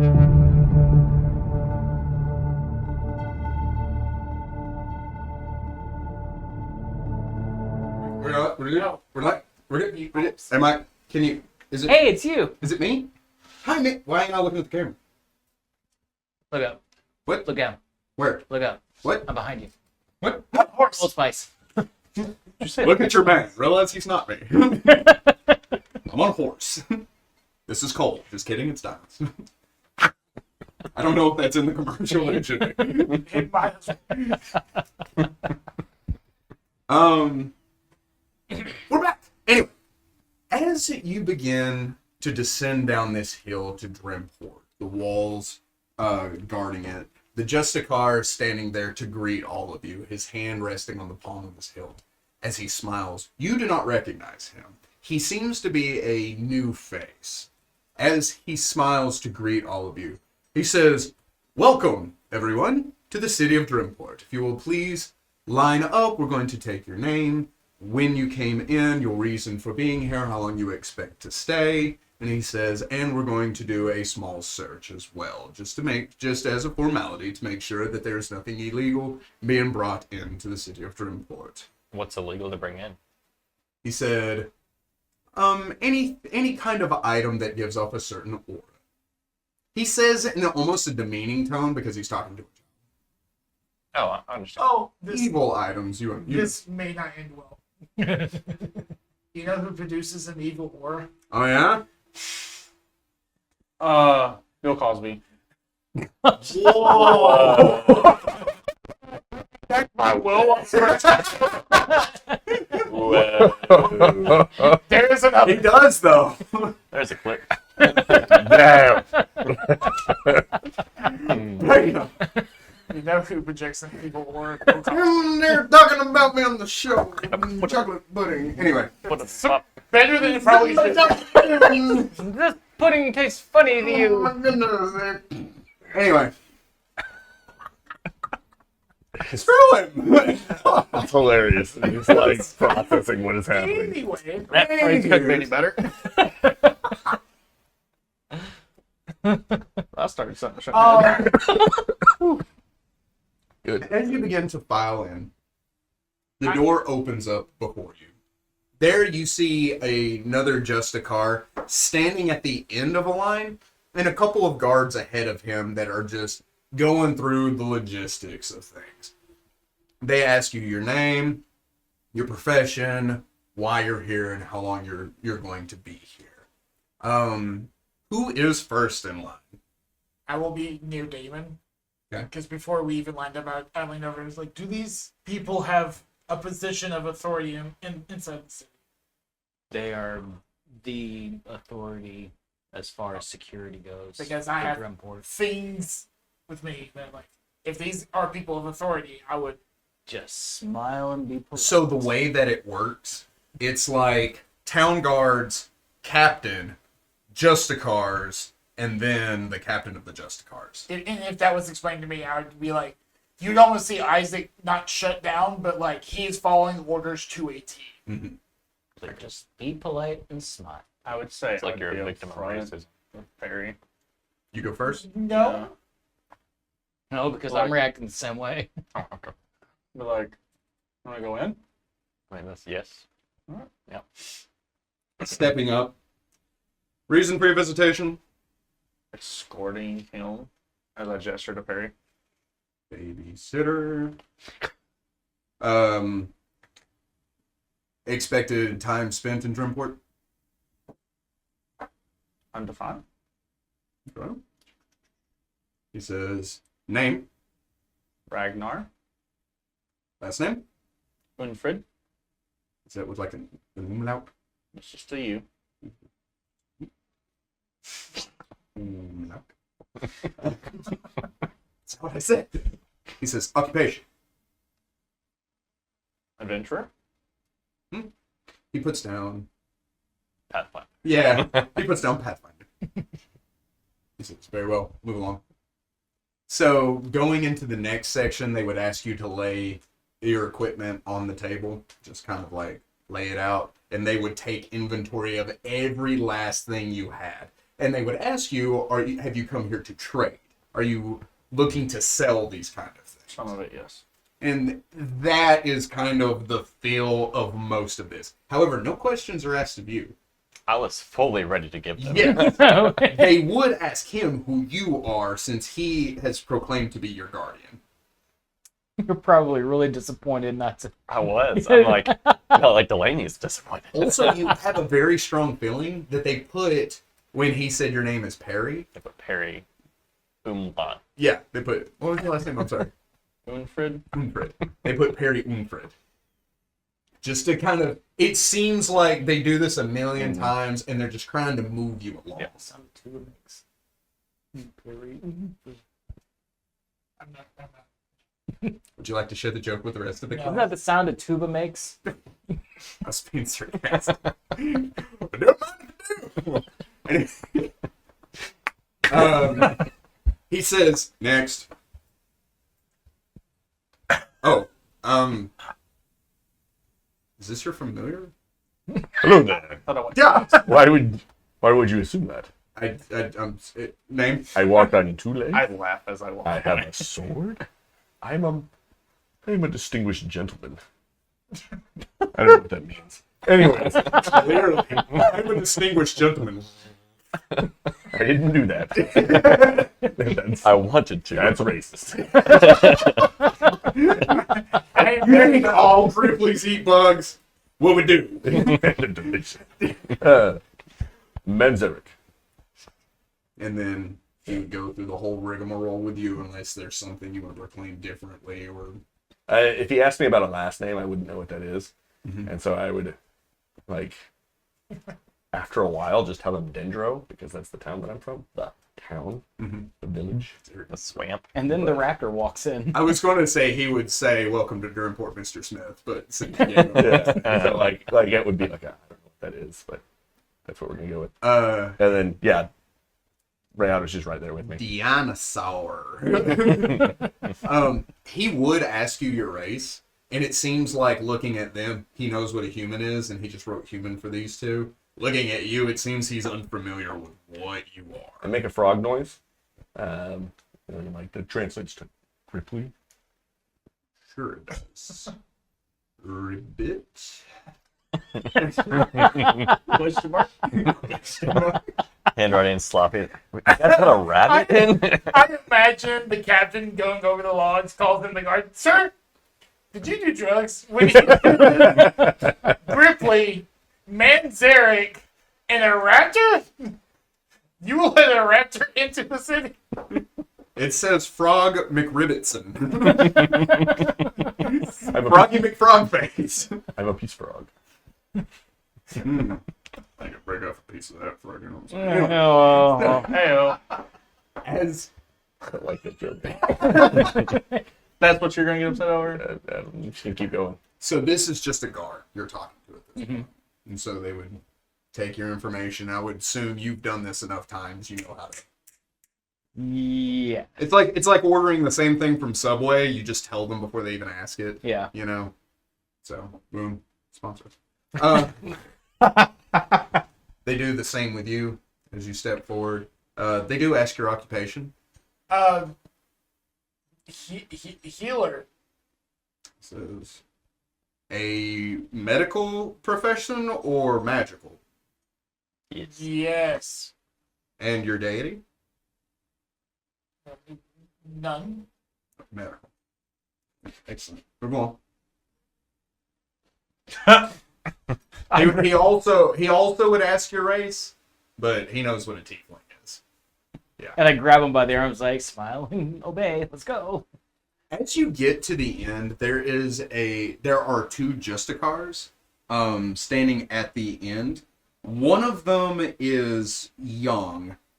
He seems almost like he's in training, and it seems every time somebody steps up, he focuses on that person with his hand extended, and he says something to the other Justicar before they move the line along. Digging it. I've looked it up, and I produced that. Evil. That was in the chat. The Justicar that he is speaking with is a stout, more experienced Justicar. He has a very determined look on his face. And he seems like a no-nonsense kind of authority figure, where he turns, looks at the one that's chanting and toning, and every time he says something, he then is just like, get out of here, you know, and they move along. As they step up, the younger Justicar, he would chant, he would focus on you. Actually, he would go to focus on you, but because you're first in line, the other Justicar would grab him by the wrist and be like, "Oops." He says, "Oh." Almost as if he's like, why? It's a child. Yeah. But this Justicar is like everyone. So, and what is your alignment? Neutral good? Neutral good? Yep. Move along. So he steps to the side. As you're heading down this line, your heart kind of sinks. You see the more experienced Justicar is Brelvor. As you step up, what's your alignment? Neutral good. Don't worry, Amos. He's just a car. When you step up, what's your alignment? Chaotic good. You see him.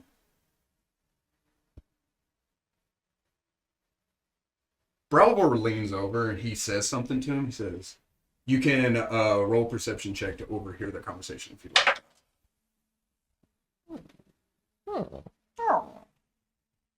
Is it girl roll for once? 19. So with a 19, he says, "What's the problem?" He says, I don't know. I thought I sensed something, but when I focused again, nothing happened." Brelvor looks at him confused. He extends his hand. You're fine, move along. Alright. As I get behind. you get behind I get Doctor, behind him. So I'm last in line. Oh no! as you step up, the younger paladin will focus on you. It would have been chaotic evil. Is the exact alignment or that would get off. Yes, you. He focuses now on how it works. He can't tell exactly what kind of evil, just that you're evil. Okay. I looked at the aura I produced, and I produced a chaotic evil aura. I got you, Doug. Okay. He focuses on you. He says, he's evil. Belvor says, of course he is, looking at you. He turns to the other paladin and he says, take him back into the room, get his information, interrogate him. He says, yes, sir. He says, excuse me, you've been selected for a random search. Can you come with us, please? I would be like, what do you mean? But Isaac would just immediately, without saying a word, just follow. Belvor steps up. He extends his hand and stops. He reaches over and, like, overstepping his boundaries in a big way would move your hood back. Belvor is tall. He is tall. He is strong. He has short-cut red hair. He is very clean-cut, but he has these piercing green eyes.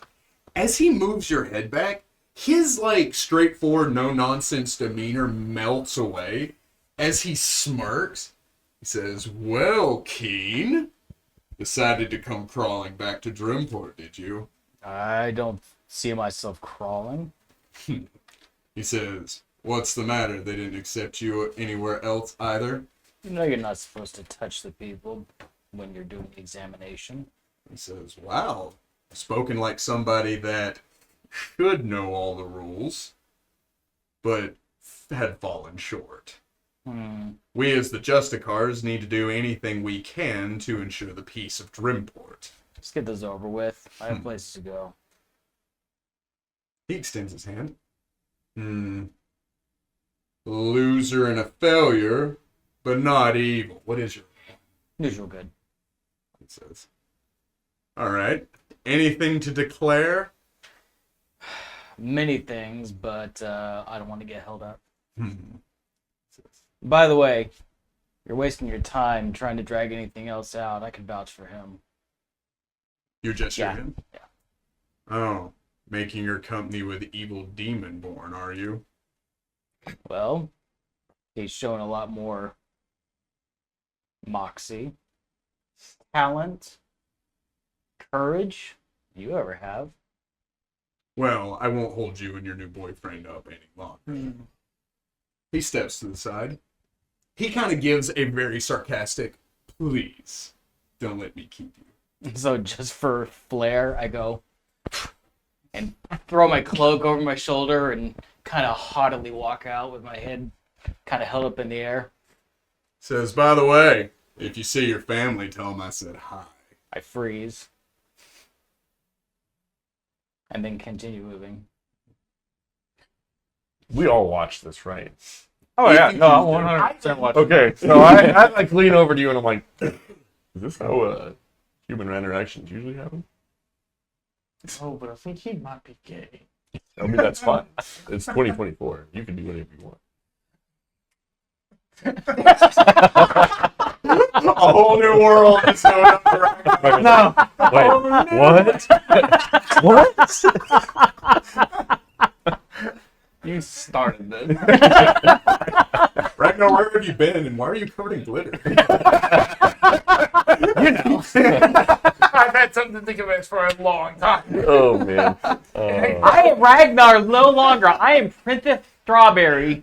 And then Frog told me that it's okay. No. This We're is how we get canceled. canceled. Yeah, no, we're done. It's So guys, game over. So, as you step Graffiti out, tree. Thank you. we're giving out drinks. Beverages, you get a new drink when you enter into Dremport. Are you really gonna bring that back up again? Whatever. You're taken into that room, and oh, I thought you spilled something. I did too. No. When you're taken into the room, he is a novice at what he's doing. It's like every time he asks you a question, his eyes kind of drift off as if he's pulling it from memory. And it's almost like he doesn't he doesn't listen to your response. He just waits for you to stop talking so he can ask the next thing that he's memorized. And if you don't say any trigger words that he's aware of, then he doesn't stop you. He goes through and he takes extensive notes of you, who you are, what you're doing here, things like that. And they even bring in a sketch artist who takes a drawing of your likeness. He says, now understand, all of this is simply a precaution for anybody that is entering into Dremport in a random search, that if they step out of line, they will be easier to locate. But you and your friends seem like a reasonable group of people, and we wish you a safe stay here in our city. You may leave.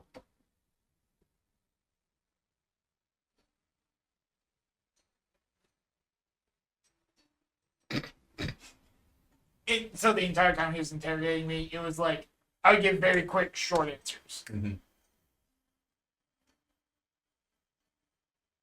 that's it. You may go. Just hesitantly get up out of the chair. So to him, it made more sense that you pinged evil because of your infernal bloodline. Right. And so, like, to him, it's clearly you're not the first evil person that's come to Dremport, and that's clearly not like a cutoff, but it is something they keep note of. And so you are very much put into pocket just in case.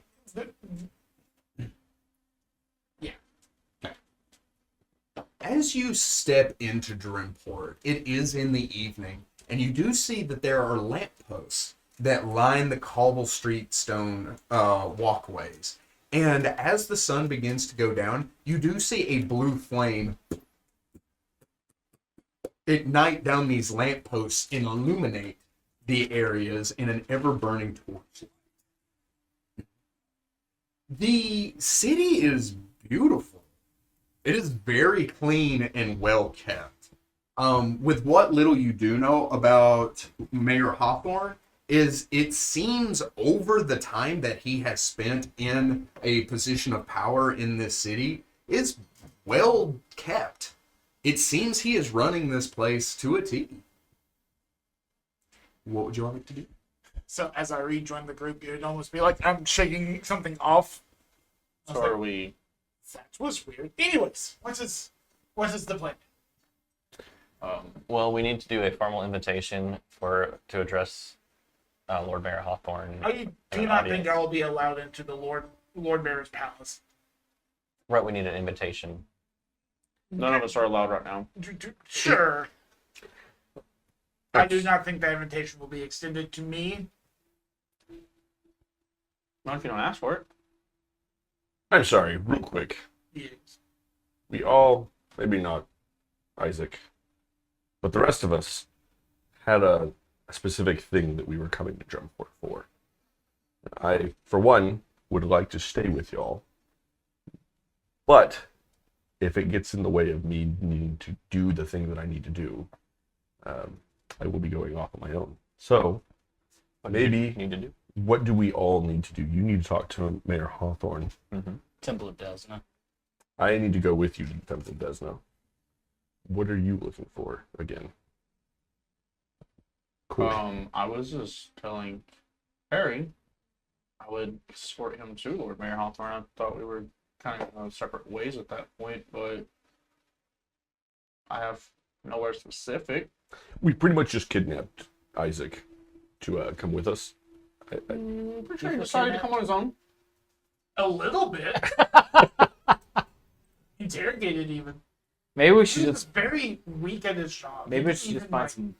touch me or like use any implements. It was It's standard procedure. Just To touch people? no to. Oh, okay. it was very standard. He didn't hot the irons or What? He asked you questions, right? he did. It was- Right. Standard Nope. procedure. Anyways, Are you doing the masochism tango over there? What is happening? Did you want some hot iron? Anyways, I saw that in the Addams Family.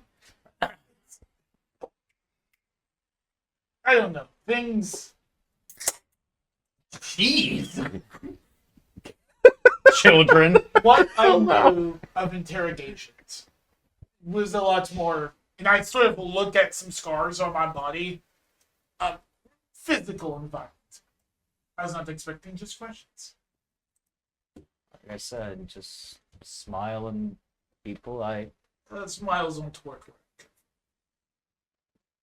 They have their uses here. So, Also, look around. We're in the City of Light. There was a light where I came from. And I'm sure things are quite a bit different here. Well, they didn't have human cities, but that's another story. It sounds like we need to go do this Temple of Death. Well, let's find some lodging first, so we know where we're all gonna meet. We can, and it's going to take some steps to get an audience with the Lord Mayor. And if I may, any priest of Desna would know, obviously, where a tavern is. They were quite the heavy drinker. Yes. child? You know what? The child that I leaned back. I was like, I retract that statement. The child that stayed at No. an inn full of wine. It was okay wine. Not the best I've had. I again retract my statement. Also, wine in medieval times was not necessarily alcoholic. There's a way to preserve water. it's 2024. It can be whatever we want. That's where we Your cheek, Ragnar, your cheeks are more blushing. I remember them. All right, need a so shirt that says do I get any bonuses on Men's knowledge Air local 2024. to find? I will give you a +5. I'm the peace frog. It's the Peace Frog. 29 29. or What? 24 To knowledge local to find a place lodgings. Yes. So it depends on the type of lodgings that you'd like to go to. There is a very, very nice, high-end, expensive inn that is on the shoreline, which in the morning, if you're willing to ferry out to one of the islands, would be the most convenient place to stay the night. However, the closest and a nice place to stay at a good price is a local area, a local inn that is more gimmicky than anything else. It's more of a place that like It's the people tourist come trap. to expect. It's a tourist trap. Do my trap senses go? There's only one way to bypass it. We keep walking. So we're going to drive by the church. Well, and I lay this out. It's like, go for expensive. Or we can make like the tourists and stay at, what's it Well, called? what? So the two places that you can go to, the one on the shoreline is the Tilted Tricorn. The one that is closest to you is the Goblin. Oh no, I remember that. The goblin. Like goblin. It didn't stutter. Neat. What about just sleeping on the beach? What is the cost of the expensive one?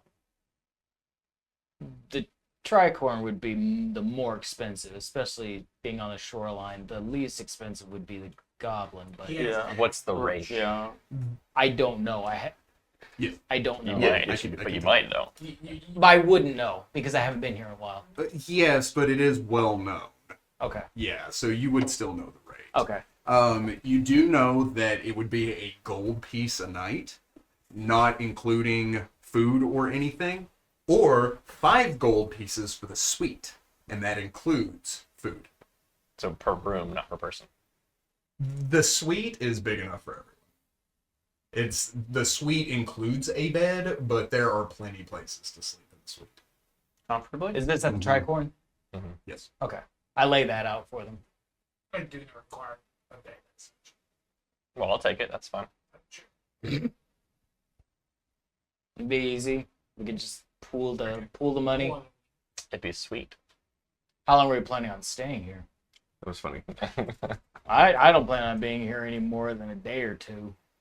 I'd like to get out of here as soon as I possible. don't know where anything is. I don't know how long I'm gonna be here. Oh. I think I can cover the suite. Just saying.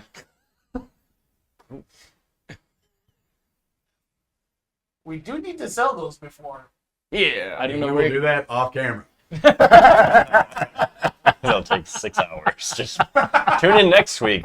Ragnar is selling his wares. It's just For the him. exciting selling Him and episode. Eli. Just imagine Ragnar walking up to a merchant, just dropping the bag, and it just turns into like a pile of gold he suddenly has in his pocket. Too easy. Hello, adventurer. I didn't know what you were referencing. What about the goblin? Where the rates out there? A single gold piece a night. Oh, okay. I thought the single. Yeah, the other place is a single gold piece per person a night. 5 for a suite that can fit anyone. The Goblin is a single gold piece would cover all of you. Got it. I laid that out. The tricorn. You want to tricorn? Sweet. I don't mind sharing a room. Want to try one? I tried it. Just It's sleep aight. outside. Where you could not. That's strange. I mean, Where you could be on Have the you been to window. a city before? I have never been to a city before. So it's probably not safe for you to sleep outside. It's not safe to sleep outside where I'm from. Okay. It's what I like to do. I did not realize that there would be someone who is more interesting than me. Not say that in character. Every time I take a step further from home. Furthest I've ever been. This is the first step. Yeah, this is the first I've been. No, this is the first. We go find the tricorn. I'm like just mesmerized by the city. Like completely and totally like this place is beautiful and at the same time a complete stain on the environment. Like it's I love both. and hate this. Yes. So you've never seen so many creatures living in one place at one time. Not that we're trying to eat each other. No. You've never seen You haven't been to the political side of the city. the grandeur of the tree is unmatched, but the city is a different type of beautiful and awe-inspiring. And as I said before, it is beautiful. A wealthy city, it's able to be well kept. And of course, with the Justicars being in charge of the police force here, like having a paladin army kind of keeping things in line, the city is a relatively safe place. Not without its dangers, but relatively safe.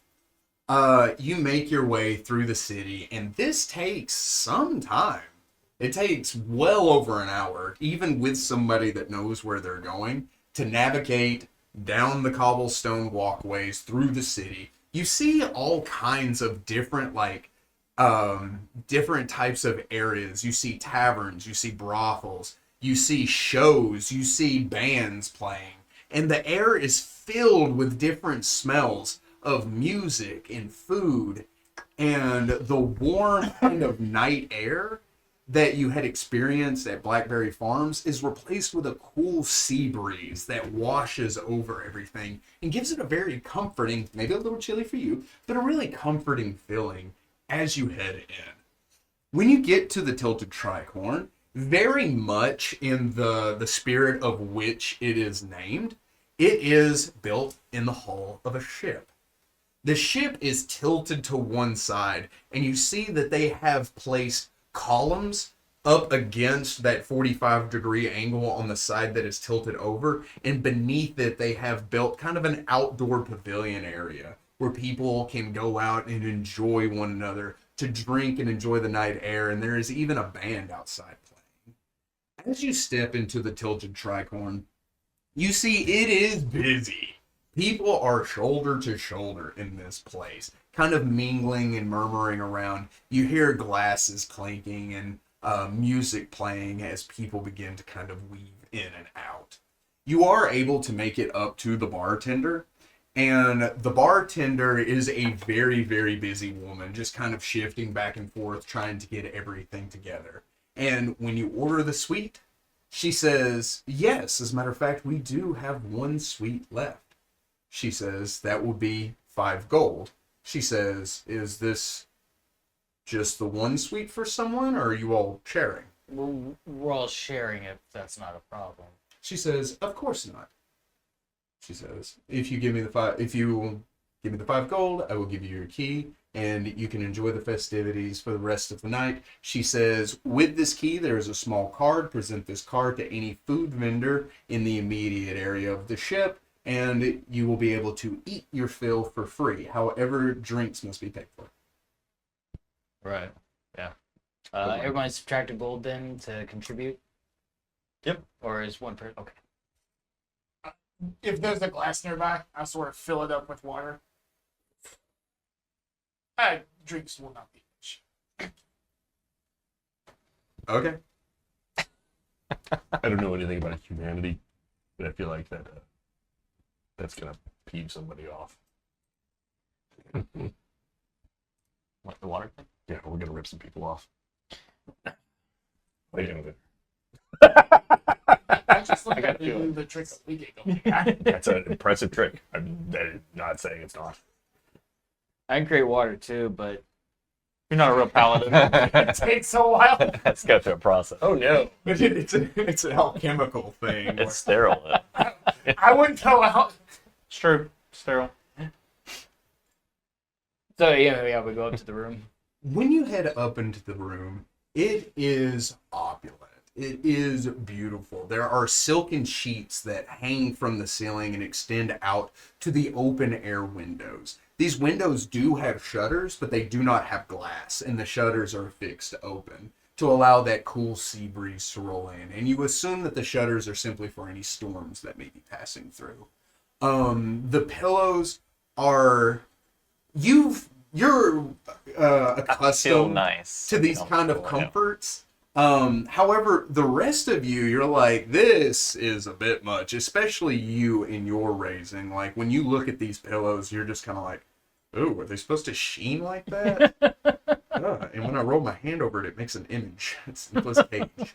Oh my god. You see that there is a large bed off to one side with those same kind of silken sheets hanging above it that can be pulled over as kind of a privacy curtain. And there is a large mirror fixed above the bed looking directly down into it. Well, that's weird. What suite did she give us? There's also a table. Sitting on the table is a bottle of wine and a small basket of fruit. I grab an apple. You do that thing. Is it wax? It is not. Okay. So just find them. There is enough furniture here for everyone to comfortably find a place to sleep, and even if you chose the floor, it wouldn't be that bad. Yeah, I just kind of toss my stuff in the corner and go out on the balcony to watch the sun go down. The inside of the ship, though the exterior of it has been tilted, the entire inside has been gutted, fixing the floors upon which you traverse up to the suite inn on an even plane. But it does give everything kind of that vaulted ceiling, you know, that kind of 45-degree angle no matter where you go. Maybe we'll get some deep. Play some games. Game something. Was there any sort of festivals right now? We're in a town. I'm only going to imagine that there's probably something going on. There's always something. Oh, that's the only time I was allowed. I said that unfairly because I have no idea. He's making it up as he goes along. Like, even on the way in, you're like, yeah, I saw some guys throwing rings at a post. Let's go do that. Yeah, we can have time for that. I said to get Lord Mayor Hawthorne's attention is going to take a process. We can start that tomorrow. Yeah, and even maybe the Temple of Desna might be able to help us with that, even. Maybe. You reading? I have nothing else. But the games. What do people We can do? do some games. At the farm, I worked, and then I cooked, and then I cleaned. And I watched Doc. the twins. And I go up to the table. It's pretty decent. Yeah. Enjoy yourself. That's what you do. Just kind of feeling Anything like the more. blackberry wine? No. It is a unique kind of wine, though. In it's not sweet and almost brackish in a way.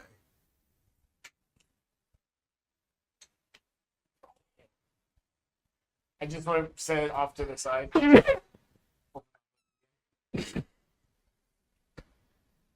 It's almost got a hint of.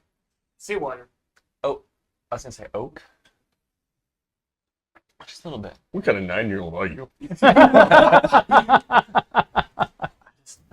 like this place. This feels nice, comfortable. I feel caged. I'm still looking. Okay. Look out the window. Like I'm like out the window, but Familiar to you? I say I Oh, think man. we got the honeymoon suite.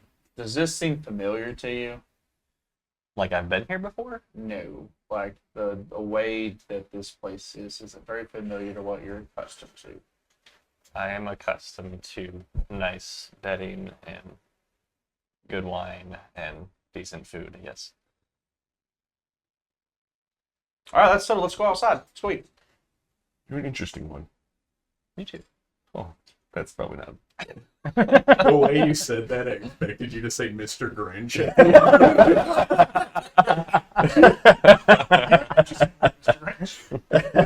You really perplex- are interesting. So, heading out into the night, there's never a dull moment. It seems like there's always something to do. Everything from the music that the bands that are playing, to the games that are just on every street corner, it seems. And there's always someone that is trying to interest you in some kind of gambling game for money or some kind of trinket or ball. With any real appraise check, like taking a 10 on any real appraise check, they are interesting knickknacks at best. They have no real value or no real function, despite anything that anyone told you. They want to show you a seashell, and you looking down at it, do you have knowledge nature? No. No? Looking down at it, they spin you the story, but you know that's probably just a regular seashell, though you know nothing. I think it's a 19 on appraise. Just Yeah. Yeah. So with the appraise, you know it's not really worth anything, though you don't know what it's from.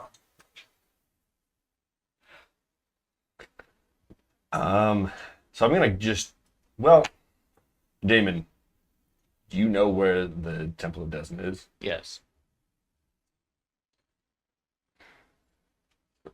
Can I do a knowledge religion to just check if I would know that, since their knowledge of stars and whatnot, that they would probably still be there? What do you mean?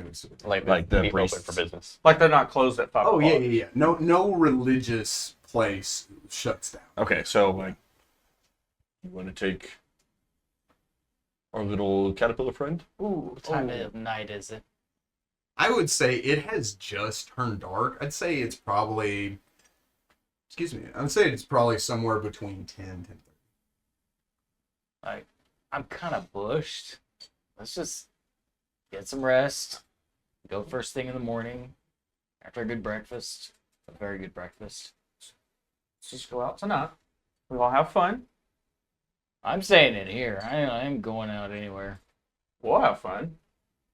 Isaac, join us or no? I'm very lost.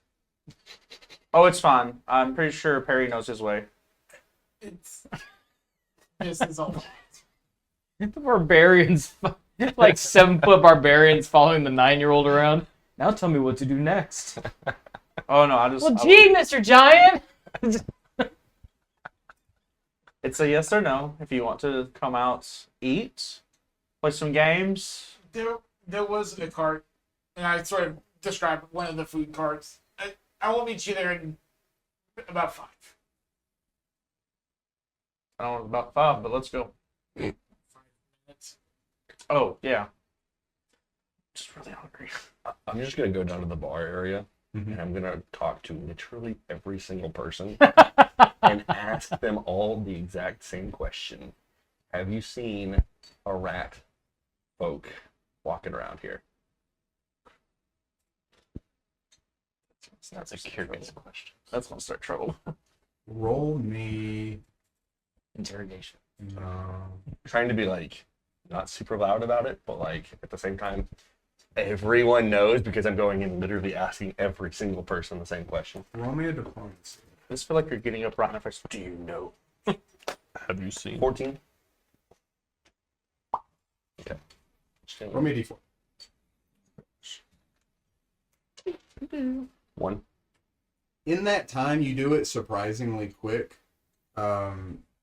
Mostly because everyone's willing to talk to you. Because most of them have never seen a Gripply before or know what it is. Yeah. So a talking frog's phenomenal. You would have several offers for someone to buy you a drink. I would not take any of them. They would insist. I am 30 pounds. It would take an hour for you to realize this is going nowhere, and they're too focused on what you are than what you're saying. Okay. I go back up to the room defeated, and I just go and like lie down on the ground. So it's just us. It's just you two. I'm just sad. And Isaac. So I would take off my armor Mhm. and my shirt, and if Damon is looking, Do you watch him take off his clothes? I probably see him. you would see that the scars get more severe as it gets to my chest, and it's like deep rivets and cuts. It's like, what the hell happened to you? Precisely. If I'm going to be traveling with you, truth will be you think I was tortured a lot. And I just put the doctor's coat back on. What kind of a place does a torture like that? Like, so it's cuts, burns, abrasions. It would look like at some point I should have done. You look like a jigsaw puzzle. Roll me a heal check. Yeah, at some point in a cavern with some mushrooms. Too soon. There's one fresh scar. 10. 10. Yeah. You look like a jigsaw puzzle. With a couple of pieces going. I'm sorry that my visage offends you so. I'm not offended. I'm Repulse. not. I won't say concerned, but Angry. I've never had someone feel concerned for me before. That is, and I just sort of leave the room. huh? The wings were like one of them came out like an angle. So the fact that I can even glide with them was kind of a shocking thing. Hmm. And I kind of file it away for later. So yes, I didn't specifically take off my armor. I would leave my book there that has abyssal writing all over it. I can't read Abyssal. Good. I can So read it. I would, I can read Infernal though. I would come and join you guys. You see, I've taken off armor. I still have my chain on my hip, but So when he gets here, Mm-hmm. we're gonna go eat. We're gonna play games. Sure. And probably make some more money. I'll make some money. Yes. Do you need money? No. But yes. conjures money. So here's my thought. We're gonna play some games, Mm-hmm. and we're gonna win them, and make money. Gonna gamble. No, I was thinking of something different, but At that point, it does sound like it. oh hey, he's here. So we're gonna get some food. We're gonna Mhm. play some games and make some money. Mm-hmm. And In those orders. how do you make money by getting food? Gambling. No. I'm Wait, not. what? I'm What not was gambling. What? Wait, no. Sorry. You have to gamble for your food now? Sometimes. Depends on who's cooking. I've only known the farm.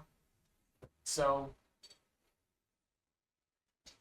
Okay, so what do y'all want to eat? I'll take a chance on that card over there. I What about the one we're at? I say. Yeah, that's like or Oh. this one right here. Yeah. Okay, is that it's what you wanted? I'm assuming, right? So, good, I guess. As you begin to kind of like make your way, exploring a little of this, a little of that, you find things that are as kind of mundane as a fruit bar or a salad bar. And you find things as rare and exotic as like candied squid. These are all like this vast majority of like tastes and smells as you go and explore. Eventually you do get to the point where your card no longer is accepted at these vendors. You kind of like make your way a little farther and farther, but something does catch your eye. There's a tavern with its doors open in the front that exits out through the back. Okay? So it's almost like one massive breezeway is this bar, right? Where people just cycling in and out. The bar itself sets up on a dais that anybody that approaches it would have to reach up to get their drinks that's handed down to them. And you feel like that is by design to keep people from just being able to get behind the bar and things like that. And you do see that there is, for small creatures, a staircase that leads up to the bar, circles, and goes back down. And it is designated this way up, that way down. Doesn't always work, but that is typically what it's for. Some drunk halflings make their way up one side and then it's pushed off so that no one can make their way to the correct order. However, this place is known as Caden's Paradise. Caden, with a religion roll, if anybody wants to do that thing. If anybody can do that thing. Neat!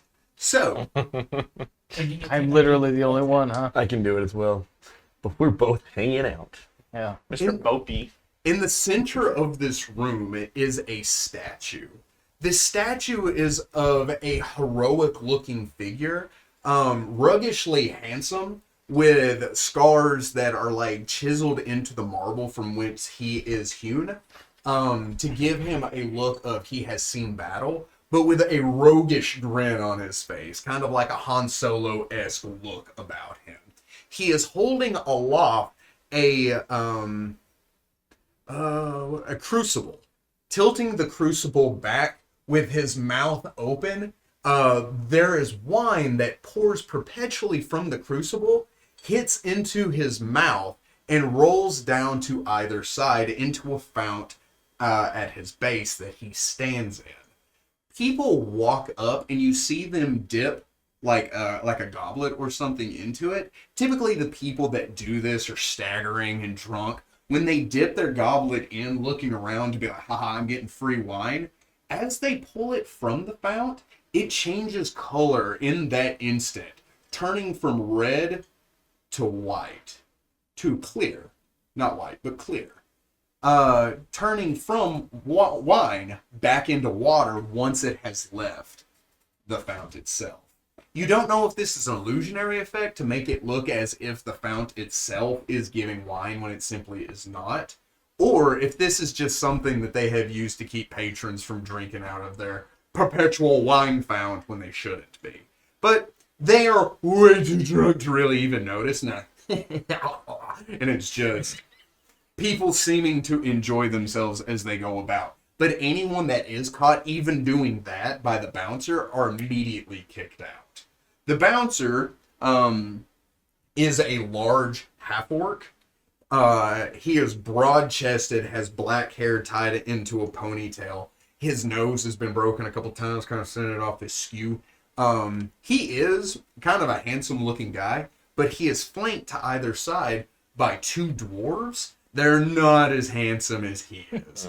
Both of these dwarves look similar. They have similar features to suggest that they are kin in some way. Cousins, more likely brothers. Both of them balding on the top, and both of them with some kind of metal clasps in their beard. One only with two, the other having several, starting from the top, that kind of decorate itself down. Both of these dwarves kind of standing like with their shoulders out and looking from side to side. And when they walk, they almost do like this hop motion as they and move from side to side of the bar. The half-orc just kind of casually hoisting people off of their feet and playing a neat little game of Toss the Drunk. This is the bar you find yourself in at the end of the night. For reference, I personally think I know why the religion check is needed, because I know that particular god's backstory, which is awesome. But It is a fun guy. So, in here, Yeah, what's the game here? we're gonna find someone to arm wrestle.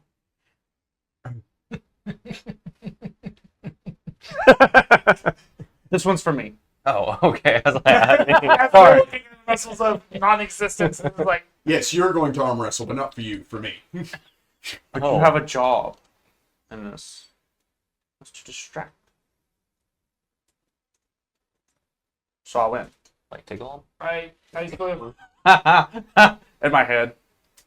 Yes. I sort of hold out a finger and it has that like black ichor magic on it, like distract them. Harm. Oh, geez. no.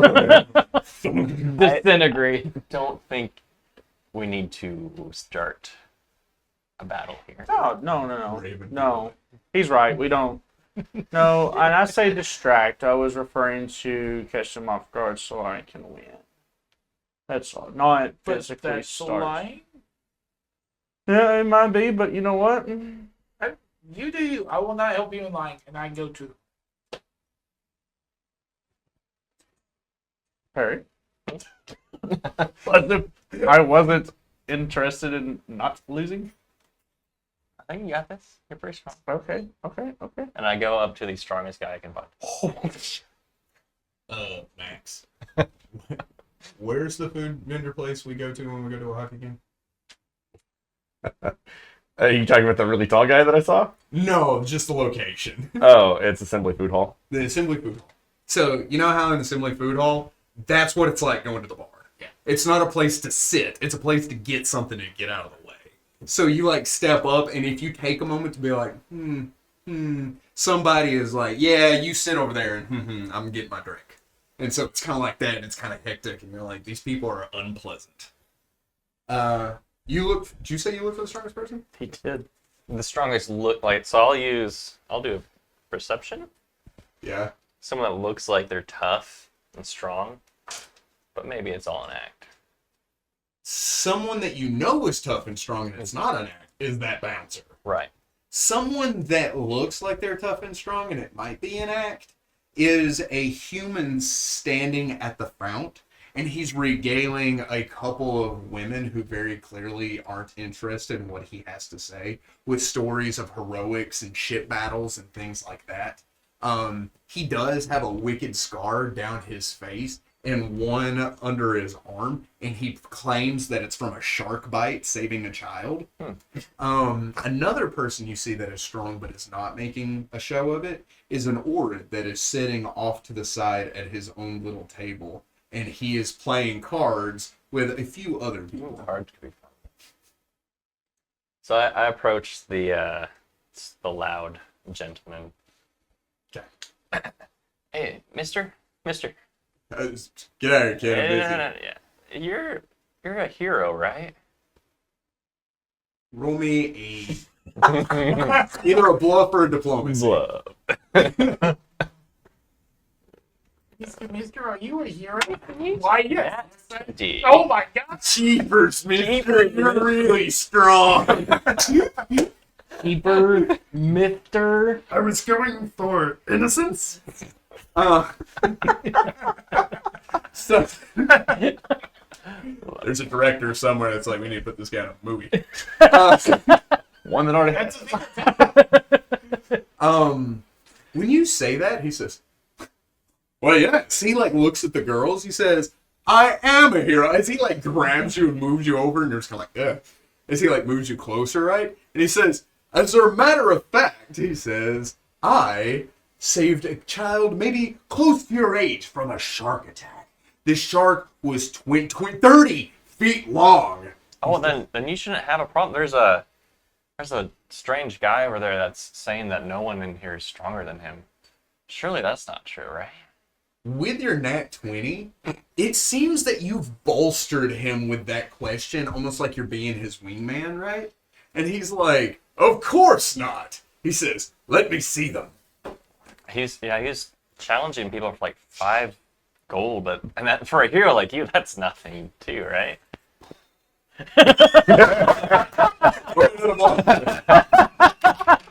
Okay. Keep this party going. 25. No, of course not. No. Yes, I mean, he looks at the two girls. The two girls are just like, they're like, now they're interested. He's like, yeah, of course, he says. And he's like, who is it? Again? Is there like a little like standing table nearby? Uh-huh. Is it occupied? Uh-uh. Okay. So everybody gather around. It's gonna be a competition Oh, between the great hero I come walking up. and the stranger. Yay. Hello. You've got the attention of the immediate surrounding people. Unless you want to roll me a perform check. Ooh, I have. Mage hand. Mage Are people's heads? Oh, wait, I do. Somebody's head doesn't move, and you're like, that's concerning. It's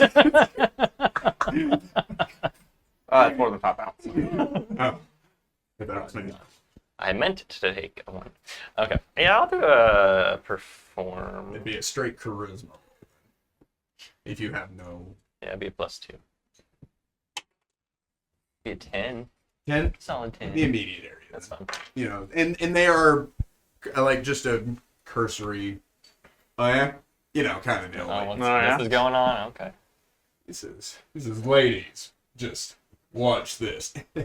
He says as he saunters up, he gets a stool, they walk away. He sits at the table, hasn't noticed that they left. So, who's the stranger? Was it your big brother or your dad or something? No, it's just this guy. It's me. How tall are you? 6, 7.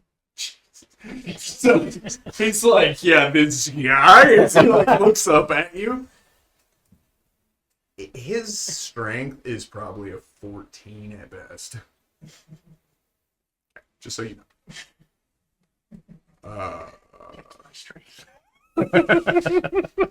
What? You are a strong wrong. Carry on. Rip. Buff frog. So- Yeah, let's do this, I guess. Five gold? Yeah, Easy. I'll hold him. You got your 5 gold? I pull it out. Drop You got it. yours? We could do that after. No, he's gonna do it right now. 2, 3, 10 silver silver. pieces. 5 copper pieces. I'm about to make 5 extra gold. All right, stranger, he says. Oh boy. After blood starts Straight spurting between his fingers. Strength roll? Great strength roll. So I go the way- ahead. I go ahead and leave. So the way this is going to work is a contested strength. It will take part into Did 3. not occur to me he was going to do that. It'll take place into 3 separate sections. Okay, so if you win them all 3, it's as if you go 1, 2, 3. Also, every time you tilt in one direction, that person is taking a negative. So whoever is losing, it is harder to regain yourself. So -1 for the first one, -2 for the second one, and then of course you lose on the third. So he grabs you by the wrist. He's like, he looks at you getting ready to say go, but you disappear in the crowd, and he's just going. Yeah, I'll stealth out. I'm good with a 1. I'm there. And that one, Yeah, I'm just there. Like you're on the other side of the table. They're like, oh, and you're just like, wait a minute. tell us when to go. Go.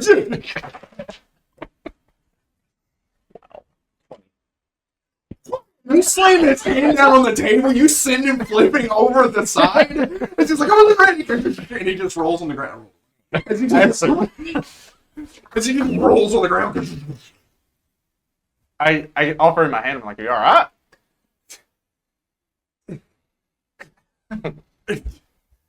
You set me up, he says, looking at you. You were talking like you're a big hero.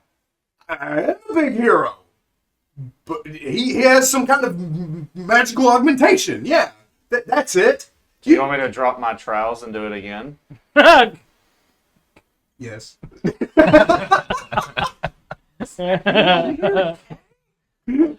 He's like, I want my 5 gold back. Pretty sure I want it fair and square. Right? I mean, I guess so, yeah. And I give you all the gold. Wait. He says, rematch. He's kind of like chases it. Do you have 10 gold pieces? He kind of, Does he have anything of value on him? With a almost not 20. Well, 28 appraise. I feel like this isn't going to go my favor this time. 28 brings you're watching his gold watch just disappear. You're not Mao. I have a You're gold watch. Not Mao. I had a gold watch. Okay.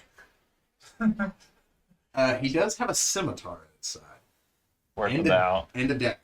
The scimitar typically is worth 15 gold pieces. You'd sell it for half price. However, with the dagger, Is it fancy? No.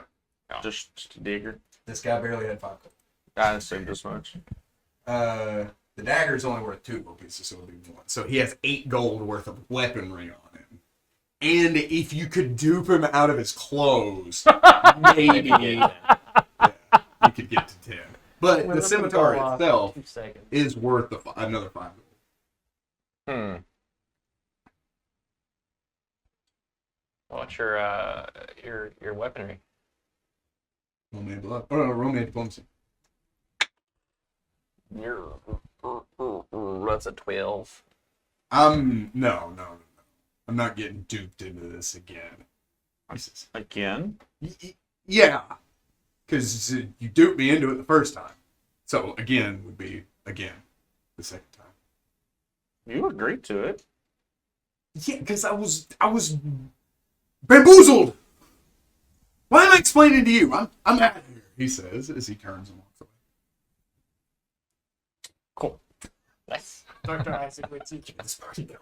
If I give you 2. if I heard So I Perry get out one loud more. claim that, I would be close by. I was like, that was interesting. I didn't lie. Oh, I have no problems with you lying. I just will not help in such a thing. It is beneath me. I was just calling his bluff. Is there anything you would want to play?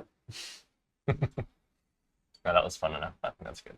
After a time, you would see that it seems to be a game where the bartender would leave the dais, two paying patrons would stand at the foot of the fountain, and they would each drink from the two parted streams coming down, mouth agape, catching it in their mouth, and whoever could continue to drink the longest without giving up to take a breath, falling over, or vomiting is the winner. Which is a little gross because it all falls down into the same pool. Yeah, I'm not interested. That'd be hilarious, but I'm fine with going on. The rest of your evening very much plays out in a similar fashion. You have a little fun, you eat a little food, you get a little drink. And then I would say that unless there is just something that you're looking to do, it would be late that night before you found your I way back. would have, at some point, asked someone where the closest temple of Desna would be. Mhm. Like, full temple, because I know inns usually have a shrine. But I would ask the temple of Desna. There is a temple of Desna on the island of knowledge. I just don't think them for the time. I would talk to Perry to ask where Lord Mayor Hawthorne would be located or how to go about obtaining an audience, as he said. So, Lord Mayor Hawthorne is probably going to be on the Island of Power. We have to get his attention one way or other, or seek a formal invitation for an audience with him, which is depending on his schedule. It could be a few days, it could be weeks, it could be years. Didn't you say your dad knew him? I may be, well, Are you some nobility of Ambrose? not, no? The fancy clothes. Then won't we just at least try going to We can try in the and morning. just say that your dad sent you? Maybe they'd know your dad's name and it would give us an audience with him. A diplomatic mission from the particular. One, and if there's been silence from Ambrose, then they might. It would expedite the process. Thinking on it, that might be a better option because of that. I feel like Because you Damon said would know. for the last week, a little over, it's been radio Mhm. silence. That's radio. It's been silent from there. It circles within circles. Don't be a square. Got it. Because if I you feel are, like- then you're not around. Mhm. Damon would know better of how to contact the higher chain. He seemed to know a lot of the city. Maybe. He seemed to know a lot That- more than that. What do you mean? We're leaving it there. And I think we all. we saw Passive aggression. we saw him walk out of that interrogation room. He didn't go into the Well, the hallway, whatever. The last was section making after sure. you got Thanks. took away, seemed like him and the other guy knew each other pretty well. And not in a good way. Okay. Or maybe. I don't know. And just so I feel pretty comfortable. I am a little more experienced than I give off. Just so you guys know. With As in, I don't know what I wouldn't know much about my actual race, right? That's been kept from me a lot. But okay. You only know what you've been told. Okay. and that primarily. Okay. I don't know if it's a curse or what, but I've been around. I know I look like this 8, 9, 10-year-old, whatever. Been around for a few more years than that. so 12, 13. About 16 years. with that, no, I don't know. Shaker or plates wasn't it? The knowledge plans. Well, with giving that information. It'd be a long stretch. you would still have no reason to have lied about ever having experienced an adventure or wanting to do those and all that stuff, though, right? And I've Okay. never actually stated my age to you guys. You guys are just assuming. Do I mean you look like? I know what I look like. It's a 19. Knowledge the points. Like I said, I don't know if it's a curse or what, but Is it a bad thing to be young? For forever. He's a little drunk. I'm How was your dad? old. How, Can how, you- lo- can how you put a young number? did he look for his age? I mean, he was old. What I don't know. what to you is old? I mean, he's old. You're old.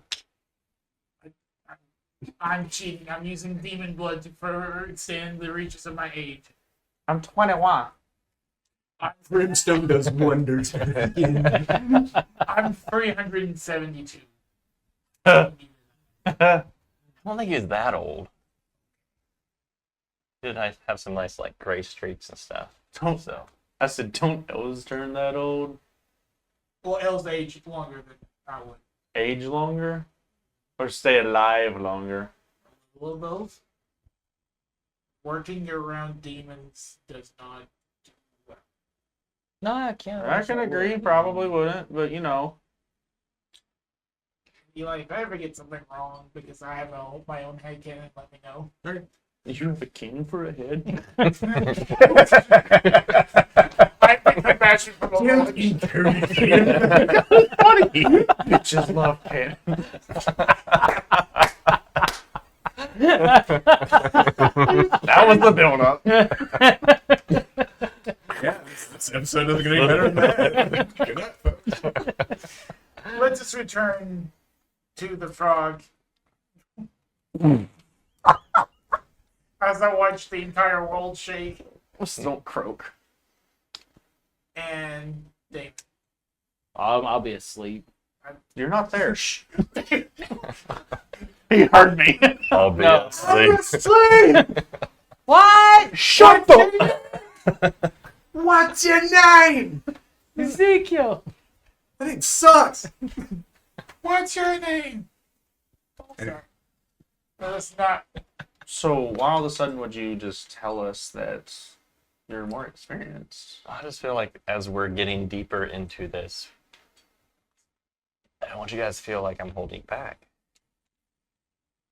Well, it would have probably come in a little more handy before. However, you did state you had never been on an adventure. So, despite you being 8 or 16, kind of need to look after you. Yeah. Either way. I also didn't trust you guys that much. So, my whole world got kind of flipped upside down. No, we're not. No, we're not. Why? Why the glasses? You might get slept. I didn't see it. I just picked it. It's fine. That was referring to Christopher. Something my dad always told me to wear anytime I was outside of the castle. Fair enough. And I just pivot turn. I don't boot turn because I don't got boots. Who's? He hooks it out of there. That's how you make a pun. Anyway. Shall we? Well, Yes, I think it's time to retire for the evening. so in the morning, we'll go see. We can go see the temple first. Just So see we're all if going to go together to the that's temple. Fine. That's fine. Yay. And then we'll go see if we can seek an audience. Out knowledge religion. But I know For that the rest of them games to like be there? the stars would probably be out right now. I mean, not without knowledge of religion. There be a reason everybody else needs to go see Lord Mayor Hawthorne?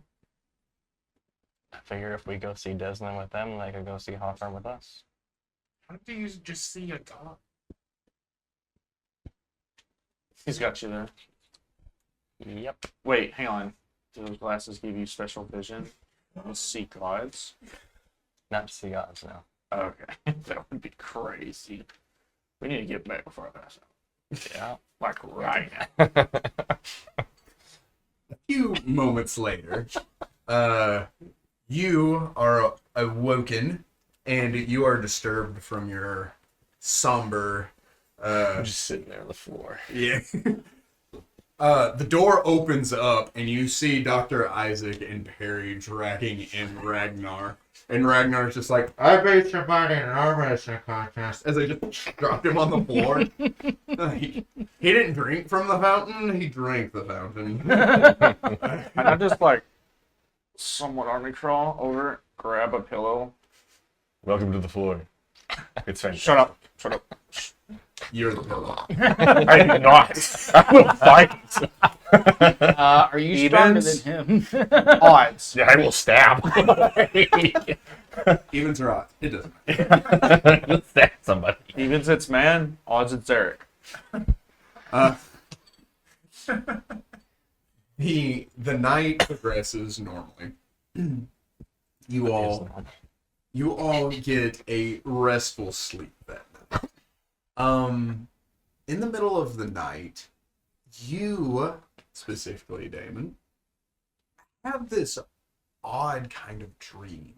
It's hard to piece it together, but you all wake up kind of feeling unsettled. Like something's not quite right. And when you look down, you see that caterpillar is on your chest. It is much bigger than last time. Now being about, I would say it'd be about this big. As it rests on your chest, that same kind of vibrant thrumming as the colors change down its body, as it undulates and just calmly sits there. Where you had the opposite experience of that. It gave you a sense of calming. Mm-hmm. To you, you feel very unsettled. I'm looking around to see if anybody else is awake to seeing this. Is the sun up? You what? Is the sun up? Yes. Then I am awake. And of course, like, the music last night never really stopped. And I would say that was difficult for you to sleep to the sound. Oh yeah, I probably didn't sleep. It was Right. like, this place is terrible. Theatrically, I'm not going to give you the fatigue condition. Appreciate that. But yes.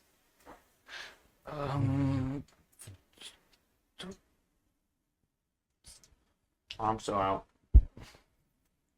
I don't sleep well, so if there's any sort of commotion, I gently grab it in both hands. It just screams. I get up and start walking over to you. What happened to it? It's huge. It eats Eats what? children. Can you eat Ripley? it's It eats lettuce. It eats Everything, apparently. the leaves, the plant matter.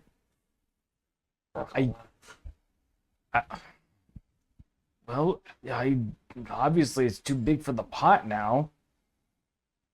what, It can ride on my shoulder. what's going on? I just hurriedly put it into my bag. Just shut the flap. Nothing. Go back to sleep. I can't now. Ball of lights in the sky. Oh.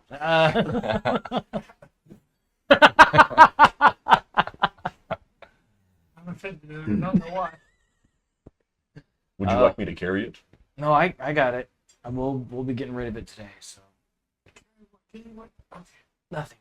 Cheers. I'm gonna- I sit up and just kind of kick my covers off. I'm up. There's no way I'm getting back to sleep. Damon, I have an odd request to ask of you. Last night when I was down in the bar, I was asking about a friend. And it became abundantly clear that I am weird. Really weird. And I need somebody that isn't so me to ask about my friend. All right. I kind of get down on one knee, so I'm not looking. You don't have to patronize. I know I'm not patronizing you. It's genuinely one of those. Okay. Well, it's kind of rude for me to loom over you. Well, what's up? The whole reason I am in this town is I am looking for my friend. I would like to be able to bring my friend back to the swamp with me.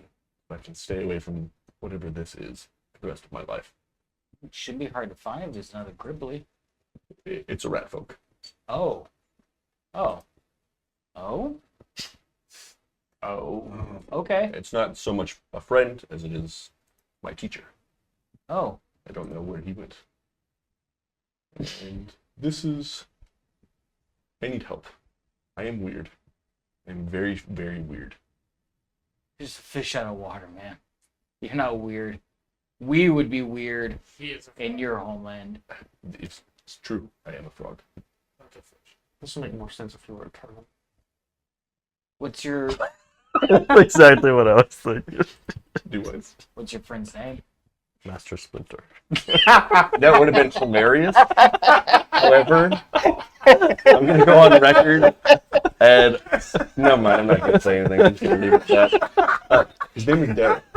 Darum? Darren. And how long? Did you do that on purpose? It has not even occurred to me. How does Eli make the, my friend? You mean your master? Yeah. Master Splinter and the Battletoad. I had not considered this at all. Did you do that on purpose? I happen to have. No. You have brothers? You have 3 I brothers? have hundreds of siblings. Your master had 4 other students who happened to be Tortolan. You realize 4 No. turtles wasn't enough. You need 1,000 frogs. Yeah. Yeah, Picasso and those letters. I don't know why I didn't catch that before. Like, I feel silly. should. Yeah, I mean, I'm not really a huge Teenage Mutant Ninja Turtles fan, but The fact that Delaney wore that shirt, I think, last week is the only reason I'm thinking of it. So what do you need me to do? when we go to the Temple of Desna, do you know if there's a Temple of Gozra nearby? Do I? Yeah, there is. We can take a quick stop there. I imagine they might have a lead as to where my friend is. Okay. Yeah, we can do that. Appreciate that. Yeah. Just stick with me. We'll get that knocked out for you. Thank you. Yeah, not a problem. Stop. I have literally the whole bed to Oh. myself. It's like an Alaskan king. Yeah. It was made for group activities, Yep. and you have all the room, you have all the space. Group activities. What's going on? Go back. We're going to the Temple of Desna. Once you are awake. Pretty sure I'm awake. Then let's go.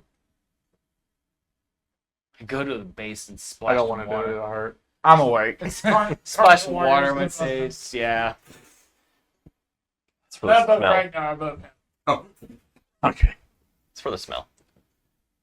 I was gonna wash myself at the sink that's provided in this very opulent place. Thank you. there's a decorative fountain. He's just like, morning, morning. Nobody else is using it. I got it all to myself. I paid for this. Oh, God. And I was gonna say that's how I earned my nickname, Sudsy Cheeks. So I would put on my armor in front of everyone, and now everyone would see that the scarring is extremely deep and all over. How are you alive? So, Right? Well, hang on. I mean, sorry, that was rude. so mid armor. I get up close and like, That's are those from normal. No, it's not. battles or?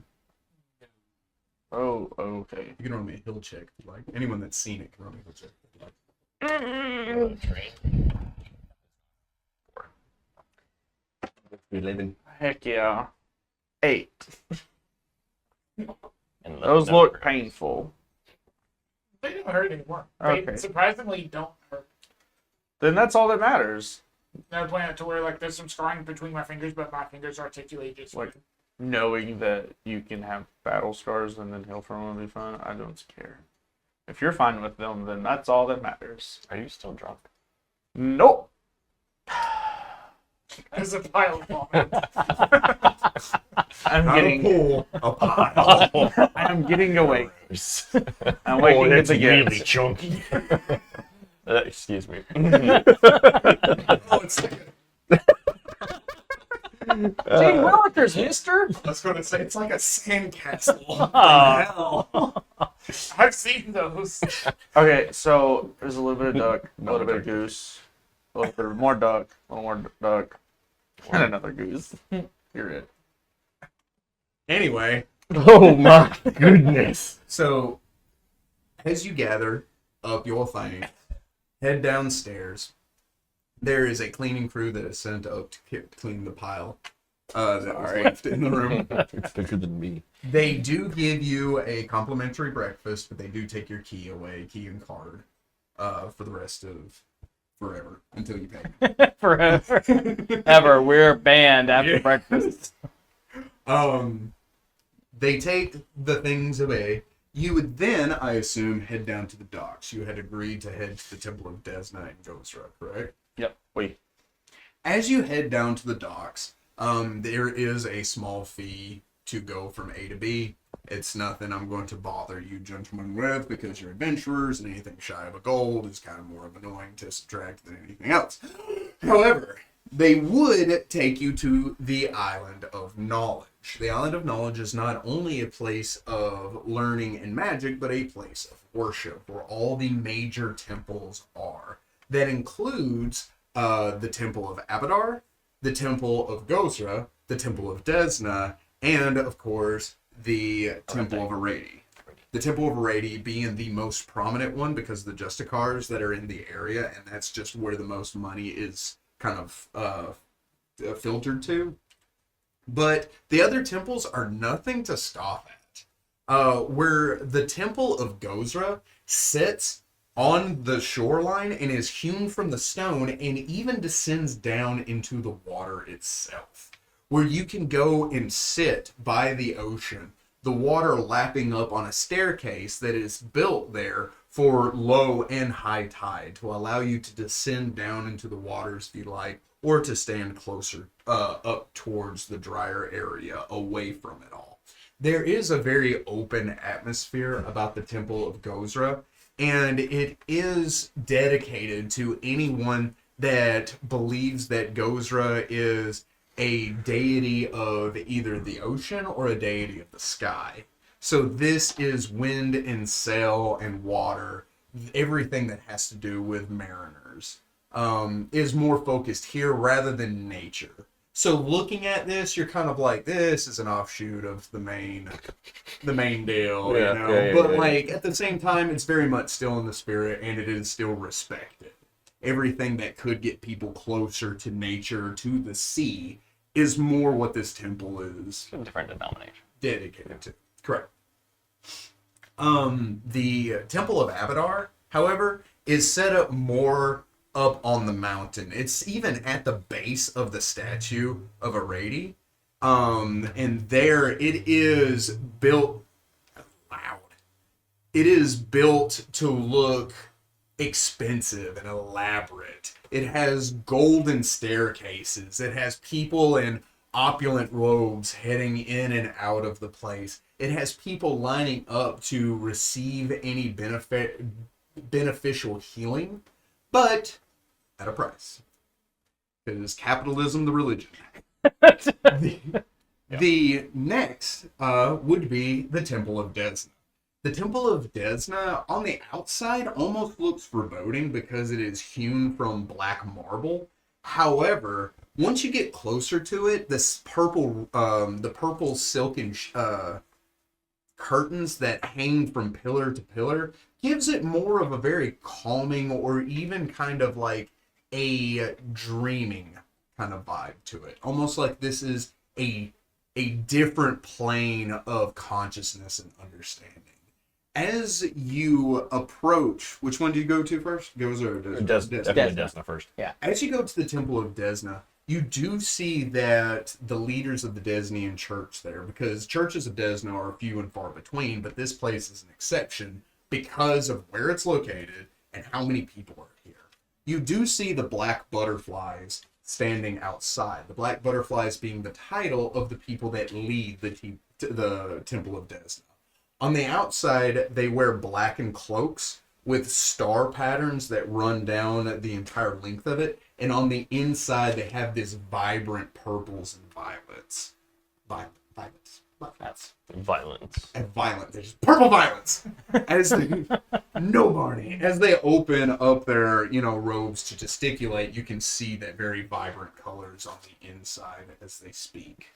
Most of the people of Desna seem weather-worn, as if they travel or they don't typically sleep indoors. And even the temple itself doesn't look like it has very many rooms, with the exception of a chapel and maybe one other undetermined room high above its structure. But for the most part, this domed facility is just very open air with places to sit and rest anywhere.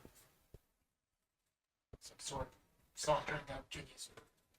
So are you guys asking about the Herald of Dreams? AKA Wormy? Yes. Names have power. I would not necessarily use the name. What's wrong with Wormy? They're Wormies. We approach one of the priests, one that doesn't look occupied. I am in absolute, gawking awe about these buildings. Just, cannot fathom being in something like that. I would take the time to carve stone with this shape. One of the priests turns to acknowledge you. Her hair is long and in kind of almost like dreadlocks. A mixture of the salty sea air and just keeping it unkempt and outside for so long. She has it pulled back into kind of a messy bun on the back of her head that drops down in long tendrils. Her skin is almond colored and her eyes are almost an off gray, and she is a half-elf. As she turns to acknowledge you, and she says, "Welcome, travelers, to the Temple of Desna. May you find rest and solace here, beside the waves and beneath the stars. Help yourself to any drink that we may have, and stay as long as you would like." I give kind of a half bow and say, "Holy Priestess, we seek an audience with, well, we're not exactly sure with who, but The highest. We are friends of Kavra Saveth. Roll Mason's motive. I don't know if I should have said that now. Nat 1. She's so happy to hear that name. Oh, cool. She's super excited. 16. She is not happy to hear that name. She is not excited. So you feel like you should say that name more now because of the reaction you got? Solid. Excuse me, Friends Caver. Friends Caver. Excuse me. You know Caver? You know Caver? You know Caver? I knew Kayla. I knew Kayla. I was a friend of Kavra. Be like Kaifa. I was escorting her, and she had a plan at first, and then she had now this. Her eyes widen. What are you doing with that? She stammers. I was hired by Kaba to protect this. She chants in tones. You see several other black butterflies stop, and they immediately turn to look at you as if whatever she chanted in tone alerted them that this is the most important thing that's happening right now. I'm going to do another sense motive on the group. Very helpful now. Look what you started. 13. With a 13, it's not hard to hide. They are concerned and very upset as they begin to converge. You are now surrounded by half a dozen black butterflies, which are high-level clerics.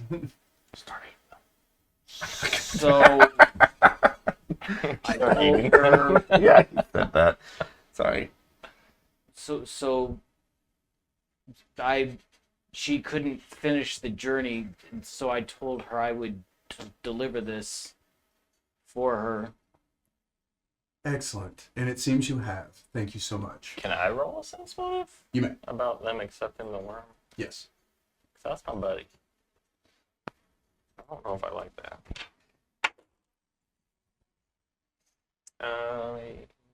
21. It would be the equivalent of stealing a holy relic from a place. And so for this to not be in their care seems very concerning. There wasn't any tones of like sinisterism.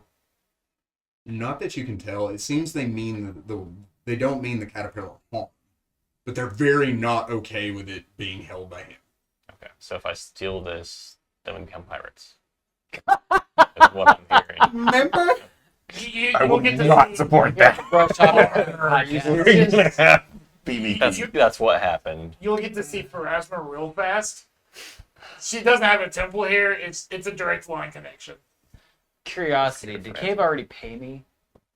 Yeah, she gave you a She holy did symbol. Well, gold. Oh yeah, that's right, the holy symbol. And she paid you beforehand Right. because she didn't have the money to pay Right. you after. Right. Because she never expected to make this journey. It's like, well, all right, well, here. Can you tell us about it? So is Wormy really the Herald of Dreams? Thank you so much for coming. Thank you for this. That didn't answer. This was a delicate parcel that you have delivered to us, and it will be taken care of. That you have our promise. Now, I apologize. It seems that some religious ceremonies are to be taking place today, and those are for Desna and High Priests only. We will be evacuating any other followers from the temple for today or visitors. Thank you for your time. You are all excused. Wait. She turns to walk off. One of the other priests turns and acknowledges you. Caver was murdered, and I would like to know by who and why. He turns to look back at her as she stops. We don't know anything about that. We're sorry. And what about Wormy and how he visited me at night in my dreams? We apologize. No, it was good. What this is and what it means to us is strictly for us. Thank you. We can't thank you enough for what you have done here, but we must ask you to leave. All right, enough questions. Come on, Perry. As they, in whole, turn their backs to you all and begin to walk away. I don't like it. Not our concern at this point. I did what I was paid to do. Come on, let's go. They said they were going to take care of it. I felt like they were going to say they were going to kill it, but at the same time, they didn't seem like they were going to kill it, so I don't know. Come on, So where man, we going Zarek. now? Let's go to the Temple of Gozra. To Gozra? Yeah. Harry, are you okay? Yeah. I don't have many friends. I leaned down. I was like, we'll see Wormy again. It's okay. Trying to get in that vote of confidence and trying to figure out if that's even possible in my head. I'm like, probably not. Looking at my 2 chains. A very thoughts that I shouldn't be having or saying out loud. Let's just go to another place. I guess I'd turn around and start heading towards the Gozra temple. Just kind of like Navigating this island is no small task. As I said, sneak behind him and listen and eavesdrop. It's up to you.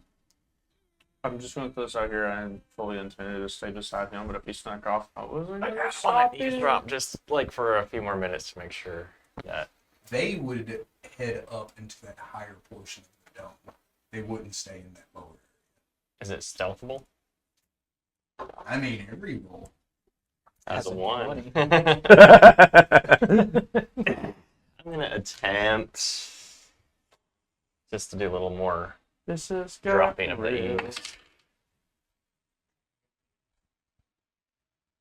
And It's a 34. he can, is it really? he It can really spy on is. God. Jeez. Did you roll a 4? And I rolled a 14. I would say in that moment, like as you turn to make your way to Gozra, would anybody like to roll a perception check, or would you like to just take a 10 It wouldn't matter. I mean, 20 is. I'm not really looking for him anyway.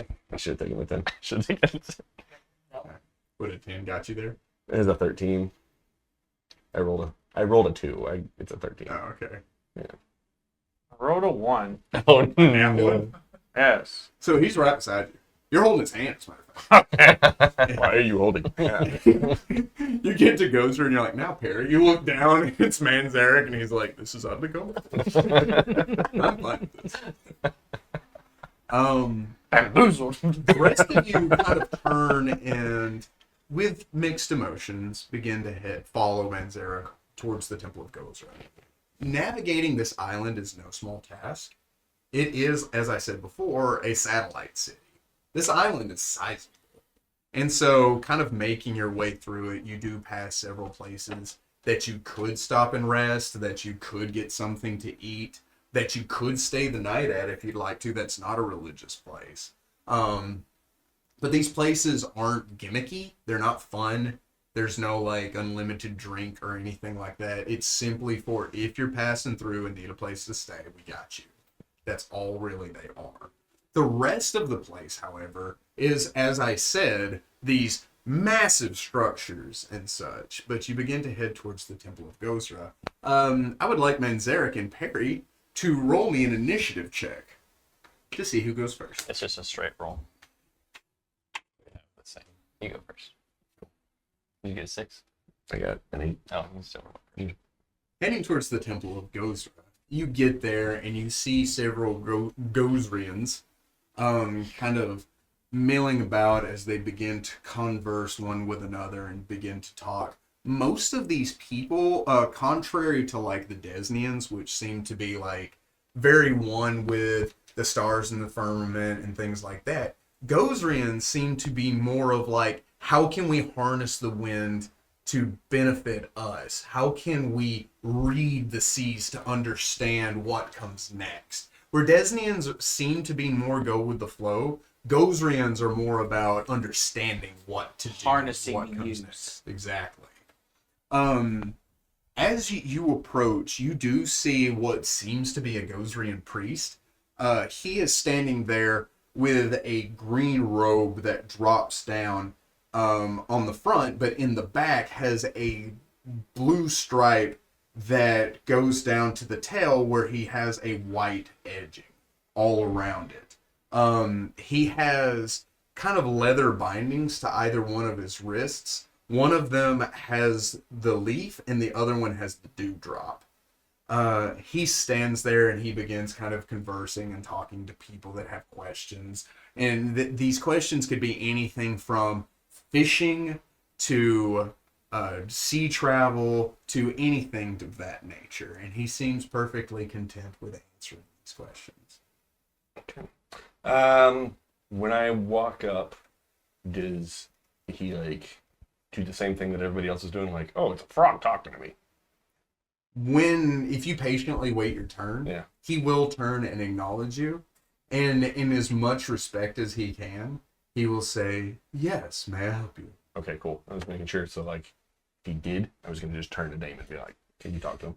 I kind of come up and I'm just like, kind of bow gently and He returns in kind. try to, like, position my cloak with, like, its little crappy sewn on Gozer symbol and be like, yes, I'm one of you guys. Like, but it's so bad. Like, it's so bad. It's an actual leaf that I've sewn into my clothes. It's more than that, but it's pretty bad.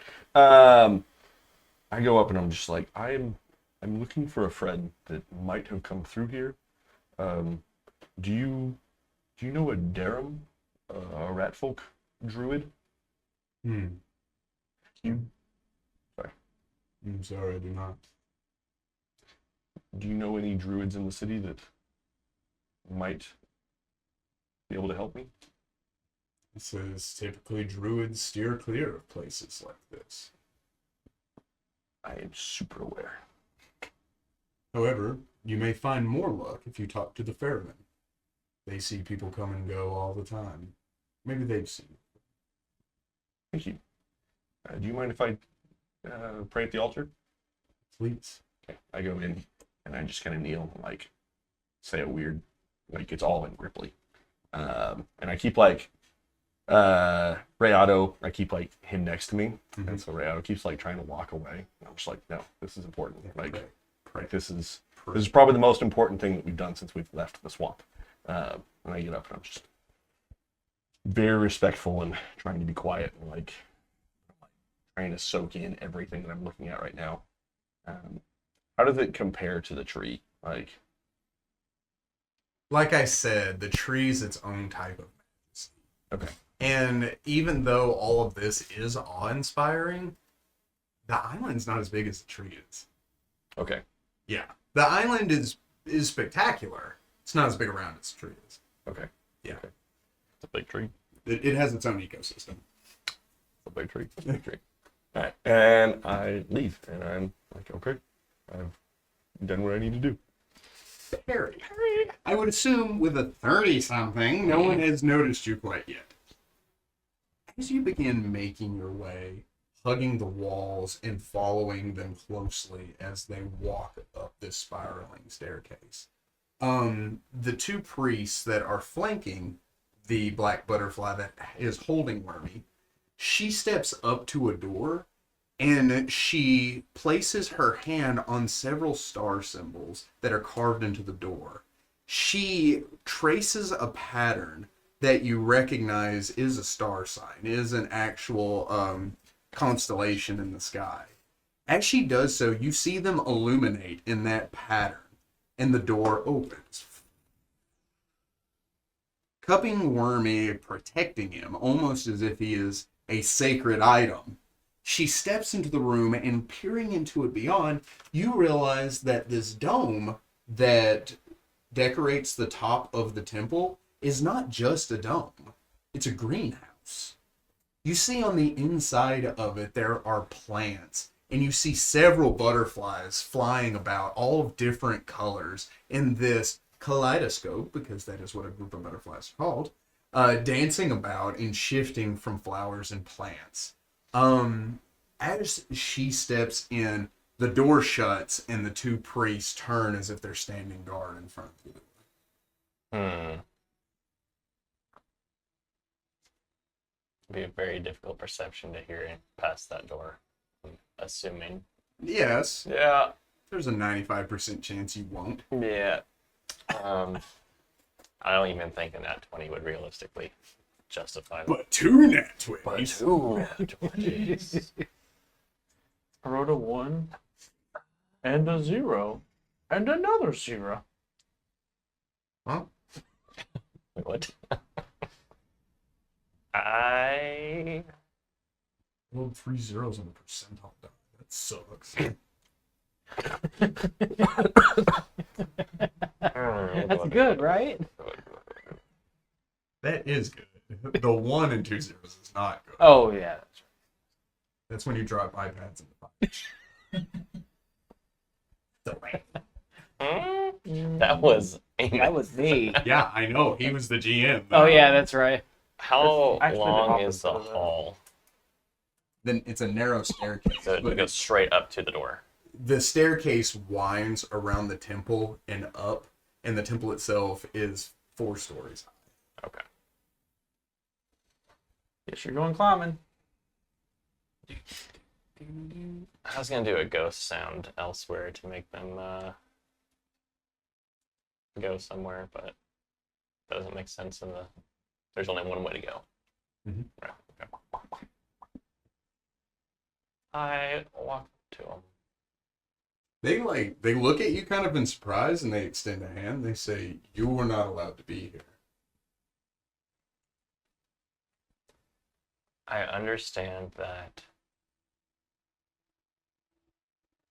the Herald of Dreams, or Wormy, I call him Wormy, is some important sacred relic. I just want to know he's safe. The other black butterfly, she walks over to you. She kind of leans down to you. She says, "I promise you, Wormy is as safe here as he could possibly be. This is the safest place for him. We have dedicated our lives to protecting him and his kind. What is this guy? Gifts from Desna herself. You and your friends, I believe, don't know how lucky you are to not only see one, which many people have never in their life, but you got to hold it. And it's even blessed you with a dream. If I had to guess, she says, extending a gentle hand to touch your shoulder, Desna favors you. Okay. I'm sorry. I know it's hard. But this is something as us Desnians have promised to do. See, Wormy was taken from us without permission. And now that you've restored him back to us, Who would take him from you? she looks at the other black butterfly. He looks down at her and looks at you. She turns and her attention back to you. She says, probably someone who didn't understand his importance. Okay. I'm glad he's safe. I trust he'll be taken care of. I promise, on my honor as a Desna. Thank you. She smiles and nods. And I scamper off. Just jumps out the staircase. Careful. Sure gave him a nice dream. It gave me heart palpitations. I'm glad we got to come to the Gozerian Temple. Harry, what are you doing? I've been here the whole time. First try. Anyway. So, that being resolved, is there anything else you would like to do on the Island of Knowledge before you head to the Island of Power? So same goes with Reese. I'm sort of looking around at just the architecture. Approach him. You seem to be a knowledgeable man. I've heard you answer several questions. About a very narrow subject, but yes, of course. This is more of a religious matter as a whole. Mm-hmm. I don't know where this chain comes from. But do I? Let me see. Has a book of known religious gods. No, I think that's close. High bonuses, an abysmal roll. Tilting his head. Apologize, I'm unfamiliar with these. And you said this is your holy symbol? That is what people have been calling it, yes. Hmm. I sort of like conjure water and like just a pool somewhere. I can do stuff like that. I can pulse positive energy around, heal people with magic. I'm a trained medical person. I physically know how to heal a wound, but this is new. Interesting.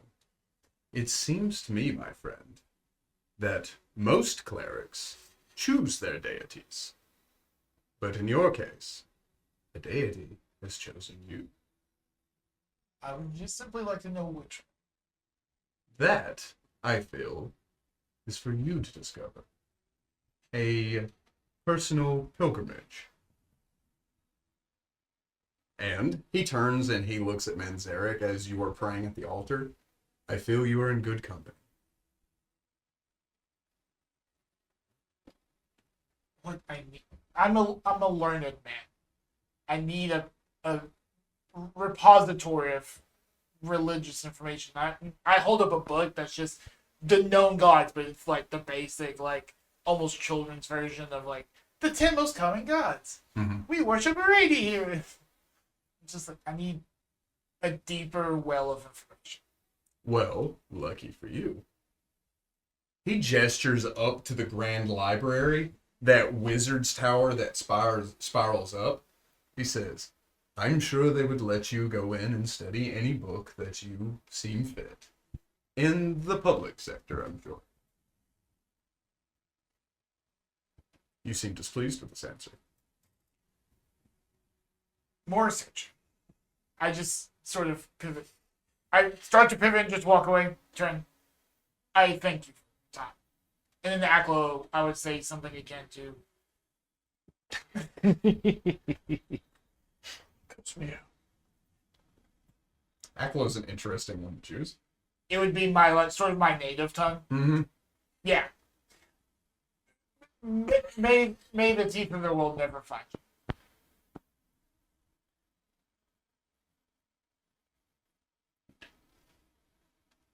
Bless you. And bibbity bobbity boot to you too. He responds something in Aquan. Do you speak Aquan? No. Then it's the same. Same to you, but lots more of it. Oh no. I'd go over to Ragnar and Damon. And I'd be like, I would like to go to the wizard's tower looking. Why? Yeah, that sounds fun. Do I want to know? Where have you What? been? I've been here the whole Why are you time. breathing so hard? I'm excited to go see the tower. Don't believe it. I don't care what you roll. Perry goes to roll it down. You're like, get that out of here. Get your stupid math rock out of here.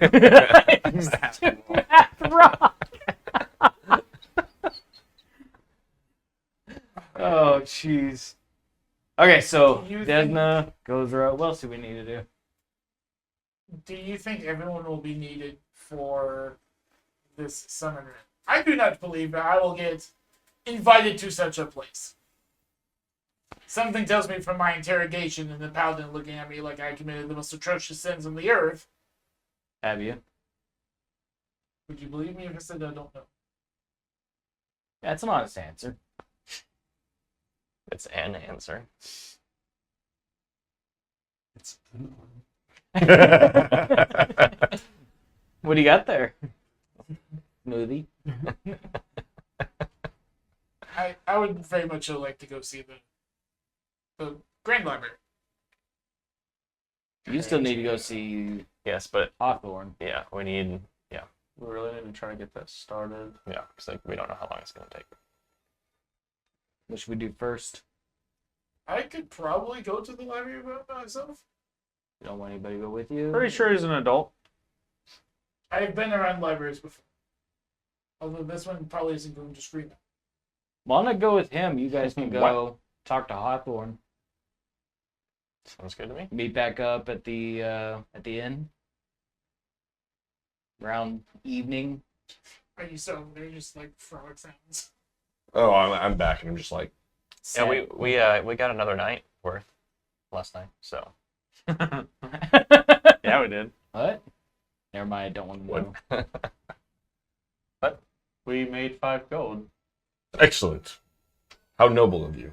It was not. There was Yep. nothing noble about it was the most noble. That is unfortunate. I watched How Perry terrible somehow go of you. under and over the table at the same time. I would like to keep my innocence about this matter. We didn't steal it from no one. It's won somewhat fairly, A man handed it to me. All right. Literally. You ready to go? I guess. Okay. We're gonna head. Take him to the to the little brewery. the Lure. Lure. Are you, It's a going to are you going to the library or are you going to go to Yeah, I'll go with y'all. The Tower of Power. I'm sure the tower. Tower of Power? Excellent. You two head to the little brewery. As you begin to make your trek up the staircase that leads to this library, it is very much like moss-covered stones, boulders that decorate all around the base, and a staircase that is very clearly like protruding up enough for you to walk unhindered as you make your way to the library. It is very much a trek meant for people that need to go to the library, because no one would make this walk up these stairs at this steep incline for any other reason. However, you three begin to make your way to the ferry, which will take you over to the Island of Power. As you arrive there at the Island of Power, you are greeted, and it seems, with the exception of the Island of Courage, the most Justicars are here. They are there to greet you when you come in, and they take your names as you do so. to keep kind of like a record of where you've been and what you're doing. As you go through the whole logistics rigmarole, you head up to the tower.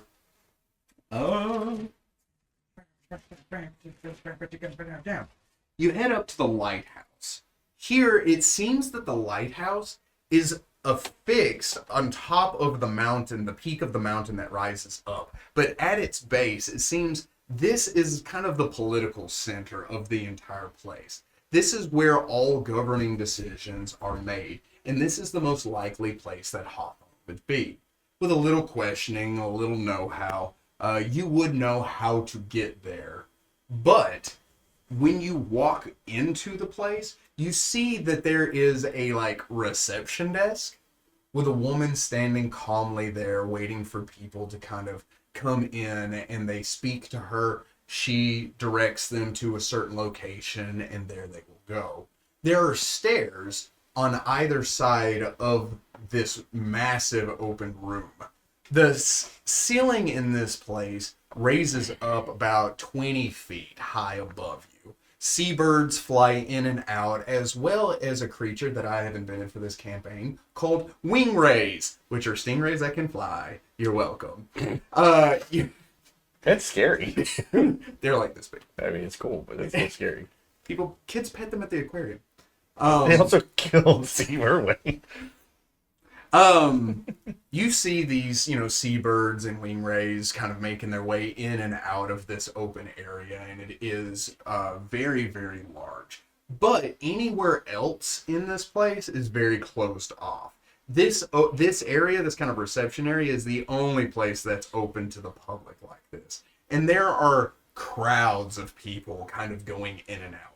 All of them dressed in what is kind of a mixture between like a European and a Roman kind of attire. With long white robes, some of them with vests, some of them with sleeves, some without. But all of them dressed very much in the same kind of pattern to suggest that they have some kind of political holding in this place.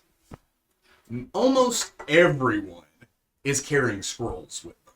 And if you were to look inside this place, the blaring color that sticks out is white. Everything from the marble floors to the marble pillars to the marble ceiling to the ivory color of the stone outside to the robes that the people wear therein. And it is a mixture of different races, some of them exotic.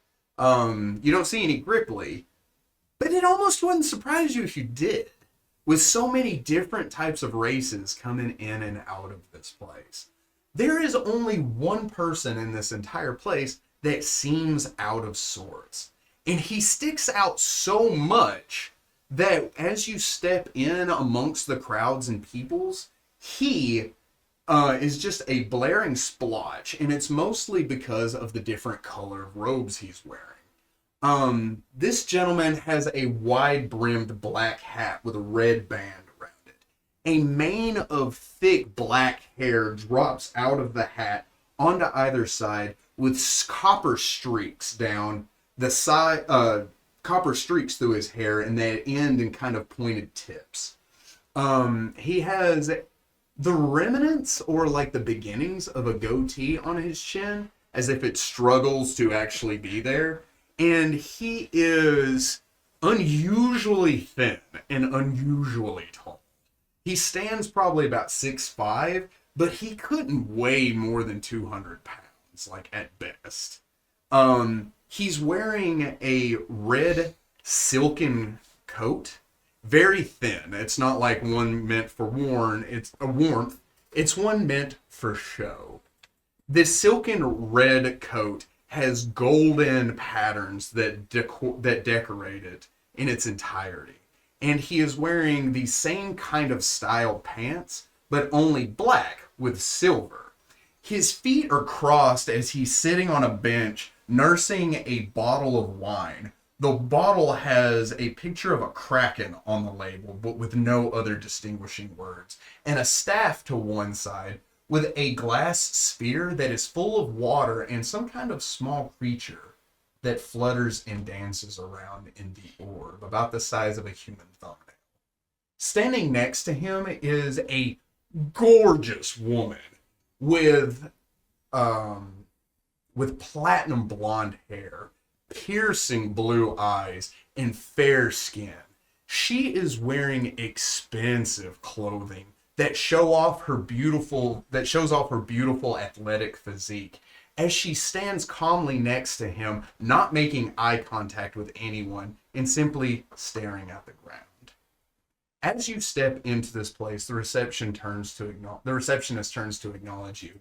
As she looks at the three of you, and she looks to you, then looks to you and says, "Yes, may I help you?" We're not good enough. We are here to seek an audience with Lord Mayor Hawthorne. Lord Mayor Hawthorne's in a very important meeting. He will be for the rest of the day. Right. It does regard the state of Ambrose. The state of Ambrose or the kingdom? Like the state of what state Ambrose is in currently. She looks confused as if she doesn't understand what that means. She says, "Yes, I'll take a note. I'll let him know as soon as possible." Can you let him know that I am from Ambrose Of course. and I am the son of Alvarium? Of course, she says. As you... I don't know if it's working. She says, thank you so much. It's duly noted, and I will let him know as soon as possible." She gestures to the next person in line. She says, "Next."